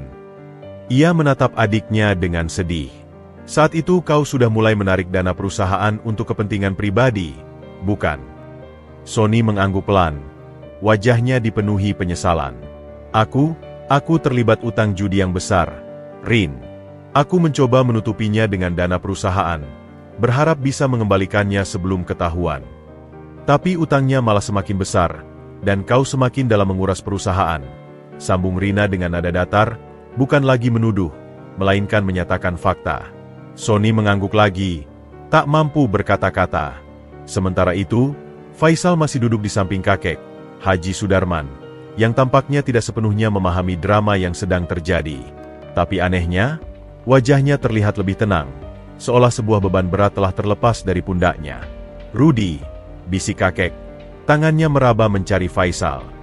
Sudah aman sekarang. Faisal memegang tangan kakek itu. Sudah aman, kek, sudah aman. Rina mendekati ayahnya, berlutut di hadapannya. Ayah, terima kasih. Terima kasih sudah mempercayaiku. Ia memandangi kotak besi itu. Tapi, bagaimana ayah bisa menyembunyikan ini dengan sempurna? Bahkan Sony tidak mengetahuinya. Kakek tersenyum tipis. Sebuah kilasan kecerdasan muncul di wajahnya yang biasanya kosong. Ayah tidak selalu pikun. Dulu ayah masih bisa berpikir. Tangannya menunjuk ke arah ubin. Di bawah, selalu di bawah. Faisal teringat pada sesuatu. Beberapa minggu yang lalu, kakek sering sekali meraba-raba ubin di situ. Saya pikir itu hanya kebiasaan anehnya saja. Itu adalah cara ayah memastikan rahasianya masih aman, gumam Rina. Ia kemudian membuka-buka isi kotak besi itu lebih lanjut. Selain surat wasiat, ada juga sebuah kunci kecil dan selembar kertas dengan tulisan tangan yang rapi. Pak Hasan, Safe Deposit Box, Bank Sentral, bacanya pelan. Lalu ia melihat kunci di dalam kotak. Jadi, ayah menyimpan bukti lainnya di bank. Sony yang mendengar itu menarik napas dalam. Ayah memang tidak pernah sepenuhnya percaya padaku. Rina menatap adiknya. Karena ayah tahu kau dalam masalah, San. Tapi dia tidak tahu bagaimana membantumu tanpa membuatmu jatuh lebih dalam.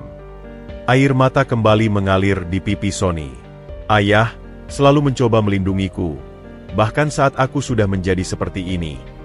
Faisal yang menyaksikan semua ini merasa hatinya tersentuh. Di balik semua konflik dan keserakahan, ternyata ada kisah tentang seorang ayah yang mencintai anaknya, berusaha melindungi bahkan ketika dia sendiri sudah dalam kondisi renta. Kita harus membawa ayah pulang, ujar Rina, memecah keheningan. Dia butuh perawatan medis yang proper. Dan, Faisal, ia menoleh pada pemuda itu, kau harus ikut dengan kami.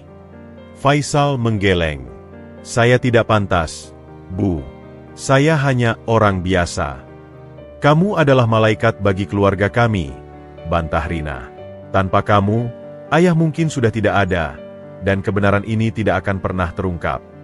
Sony, dengan susah payah, bangkit berdiri. Dia benar, katanya pada Faisal. Aku telah berbuat jahat pada ayah.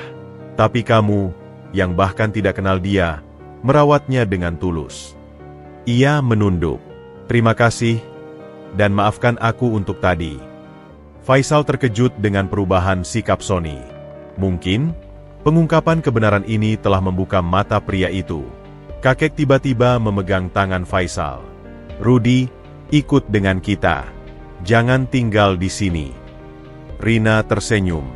Lihat, ayah pun ingin kau ikut. Faisal melihat sekeliling kontrakannya yang sempit dan kumuh. Tempat yang telah menjadi rumahnya, dan rumah kakek, selama sebulan terakhir. Lalu ia memandangi wajah kakek yang penuh harap. Baiklah, akhirnya ia mengangguk. Tapi, saya tidak mau jadi beban. Saya akan bekerja. Kau akan menjadi bagian dari keluarga kami, tegas Rina. Bukan beban. Dengan keputusan itu, Faisal mulai membereskan barang-barangnya yang sedikit. Sony, dengan sikap yang kini jauh lebih rendah hati, membantu membawa beberapa kardus ke mobil. Saat Faisal mengemasi pakaian kakek, yang hanya terdiri dari beberapa helai baju sederhana yang ia beli dari pasar loak, Rina memerhatikan dengan mata berkaca-kaca. Kau memberinya pakaian? Tanyanya. Faisal mengangguk. Hanya yang sederhana, Bu. Maaf, tidak sebagus yang biasa dipakai Bapak. Tidak, Rina menggeleng. Suaranya bergetar. Ini justru yang paling berharga. Kau memberinya dari apa yang kau punya, meski sedikit. Saat mereka bersiap untuk pergi, Faisal mengambil foto orang tuanya dari atas kardus. Rina memerhatikan foto itu. Orang tuamu? Tanyanya lembut. Faisal mengangguk. Mereka sudah meninggal. Saya sendiri sejak setahun yang lalu. Rina meletakkan tangan di pundak Faisal. Sekarang kau tidak sendiri lagi. Keluarga itu meninggalkan kontrakan sempit itu. Rina memimpin dengan penuh keyakinan. Sony dengan penyesalan yang dalam, Faisal dengan harapan baru, dan Haji Sudarman dengan kedamaian yang jarang ia rasakan sebelumnya. Di dalam mobil mewah yang melaju meninggalkan lingkungan kumuh itu, Faisal memandangi kontrakannya yang semakin kecil di kejauhan. Tempat itu telah menjadi saksi dari perjalanan tak terduga, sebuah perjalanan yang dimulai dari keputusan sederhana untuk menolong, dan berakhir dengan mengubah hidupnya, dan sebuah keluarga, untuk selamanya. Rahasia di bawah ubin tidak hanya mengungkap kebenaran tentang wasiat dan pengkhianatan, tapi juga tentang kekuatan kasih sayang dan pengorbanan yang tulus. Dan untuk Faisal, rahasia terbesar yang terungkap adalah bahwa kebaikan hati, meski dalam kesederhanaan, bisa membawa pada takdir yang tidak pernah ia bayangkan. 6 bulan telah berlalu sejak hari yang mengubah hidup semua orang itu. Rumah besar keluarga Sudarman, yang dulu diselimuti awan kesedihan dan kecurigaan, kini dipenuhi dengan tawa dan kedamaian. Di taman belakang, di bawah naungan pohon manggis yang rindang, Haji Sudarman duduk di kursi roda khususnya, wajahnya yang keriput disinari matahari pagi. Meski kondisi pikunnya tidak membaik, ada ketenangan yang menyelimutinya, berbeda dengan ketakutan yang selalu menghantuinya dulu. Bapak, ini jamu kesukaannya, ujar Faisal, mendekati dengan segelas ramuan tradisional yang masih hangat. Pakaiannya kini lebih rapi, wajahnya tidak lagi pucat kelaparan, tapi sikap rendah hati dan perhatiannya tetap sama. Rudy, kamu baik sekali, gumam Haji Sudarman, menerima gelas itu dengan tangan gemetar. Meski Rina dan Sony sudah berulang kali menjelaskan siapa sebenarnya Faisal, sang kakek tetap memanggilnya dengan nama anaknya yang telah meninggal. Faisal sudah tidak lagi membenarkan. Ia memahami bahwa dalam dunia Haji Sudarman yang kacau, ia adalah sosok yang mengisi kekosongan hati seorang ayah yang merindukan anaknya. Di teras rumah, Rina dan Sony sedang duduk bersama, menyaksikan pemandangan itu dengan senyum haru. Aku tidak pernah membayangkan kita bisa seperti ini lagi, ucap Sony, suaranya rendah. Wajahnya kini lebih tirus, tapi matanya tidak lagi dipenuhi keserakahan dan kemarahan. Kebesaran hati seorang pemuda miskin telah menyadarkan kita tentang apa yang benar-benar penting, jawab Rina, menepuk punggung adiknya. Setelah pengungkapan kebenaran di kontrakan Faisal dulu, Rina memutuskan untuk tidak melaporkan Sony ke polisi. Sebaliknya, ia memberi adiknya kesempatan untuk memperbaiki diri. Sony menjual semua aset pribadinya yang mewah untuk mengembalikan dana perusahaan yang ia gunakan. Prosesnya masih berlangsung, tapi tekadnya bulat. Pak Hasan dari kantor notaris akan datang sebentar, kata Rina. Dia sudah pulih sepenuhnya dari kecelakaannya. Sony menghela napas. Aku masih merasa bersalah tentang itu. Aku yakin kecelakaannya bukan kebetulan. Kita sudah membicarakannya, San. Yang penting sekarang adalah melanjutkan hidup dengan pelajaran berharga ini. Tak lama kemudian, Pak Hasan tiba. Setelah menyapa hangat, mereka masuk ke ruang tamu. Berdasarkan surat wasiat terbaru dari almarhum, maksud saya, Bapak Sudarman, kata Pak Hasan membuka map dokumen. Semua aset dialihkan kepada Ibu Rina sebagai penerima utama, dengan bagian tertentu untuk Bapak Sony setelah semua utang pribadinya dilunasi. Sony mengangguk. Itu adil. Tapi, Pak Hasan melanjutkan, ada satu amandemen yang Bapak Sudarman buat sebelum kondisi kesehatannya benar-benar menurun.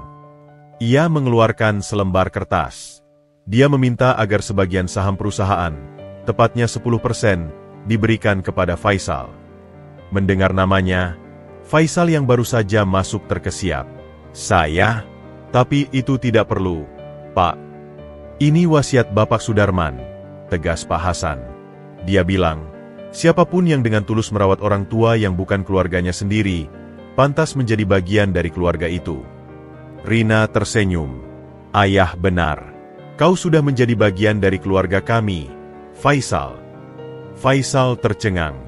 10% saham perusahaan tekstil terbesar di region itu nilainya mencapai miliaran rupiah. Jumlah yang tidak pernah ia bayangkan dalam hidupnya. Saya tidak tahu harus berkata apa, gumamnya. Kau tidak perlu berkata apa-apa, sahut Sony. Kau sudah membuktikan dengan tindakan. Minggu-minggu berikutnya, Faisal mulai belajar bisnis keluarga dari Rina. Bakat alaminya dalam berinteraksi dengan orang dan ketekunannya yang luar biasa membuatnya cepat beradaptasi. Ia tidak lagi menjadi pemuda miskin yang putus asa, tapi seorang pemuda dengan masa depan cerah yang tetap rendah hati.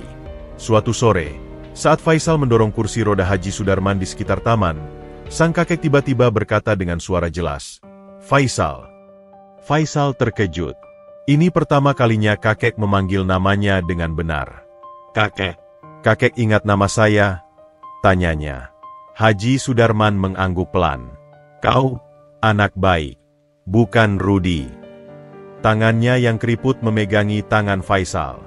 "Terima kasih, sudah membawa aku pulang." Air mata meleleh di pipi Faisal. Di tengah semua kekayaan dan perubahan hidup yang ia alami, pengakuan sederhana ini yang paling berharga. "Malam ini kita makan bersama, ya?" ajak Faisal. "Semua keluarga." Haji Sudarman tersenyum, senyum yang jernih dan penuh kesadaran, seperti kilasan dari masa lalu sebelum pikun menyelimutinya. "Dengan anak-anakku, Rina, Sony, dan kau." Malam itu, di meja makan besar yang selama ini jarang terisi lengkap, keluarga Sudarman, Rina, Sony, dan Haji Sudarman duduk bersama dengan Faisal. Mereka tidak lagi terikat oleh dendam atau keserakahan, tapi oleh pengampunan dan rasa syukur. "Untuk keluarga," ucap Rina, mengangkat gelasnya. "Untuk ayah," sahut Sony. "Untuk Faisal," tambah Haji Sudarman dengan suara lembut. Faisal tersenyum, hatinya penuh. "Untuk anugerah kedua." Keesokan paginya, Faisal membuka aplikasi di telepon barunya, sebuah program beasiswa yang ia daftari untuk melanjutkan pendidikan. Dengan dukungan keluarga Sudarman, ia berencana mengambil jurusan manajemen sambil terus bekerja di perusahaan. Hidupnya telah berubah drastis, tapi satu hal yang tidak berubah. Setiap pagi, ia masih yang pertama bangun, menyiapkan obat Haji Sudarman, dan membantunya bersiap untuk hari baru. Baginya, kekayaan dan saham tidak seberapa nilainya dibandingkan dengan senyum puas di wajah orang tua yang ia anggap sebagai ayah sendiri. Di pinggir jalan dulu, Faisal hanya berharap bisa makan untuk esok hari. Kini, ia memiliki keluarga, pendidikan, dan masa depan. Tapi anugerah terbesarnya bukanlah materi, melainkan penemuan akan arti keluarga sejati, bahwa keluarga tidak selalu tentang ikatan darah, tapi tentang siapa yang mau berdiri di sampingmu dalam kegelapan, dan siapa yang membawamu pulang ke cahaya. Dan untuk Haji Sudarman, di tengah kebingungannya yang kadang datang dan pergi, ada satu hal yang selalu ia ingat. Ada seorang pemuda baik hati yang mengubah takdir keluarganya, membuktikan bahwa dalam dunia yang seringkali terasa kejam, kebaikan tulus masih menjadi anugerah terbesar yang bisa diterima seseorang.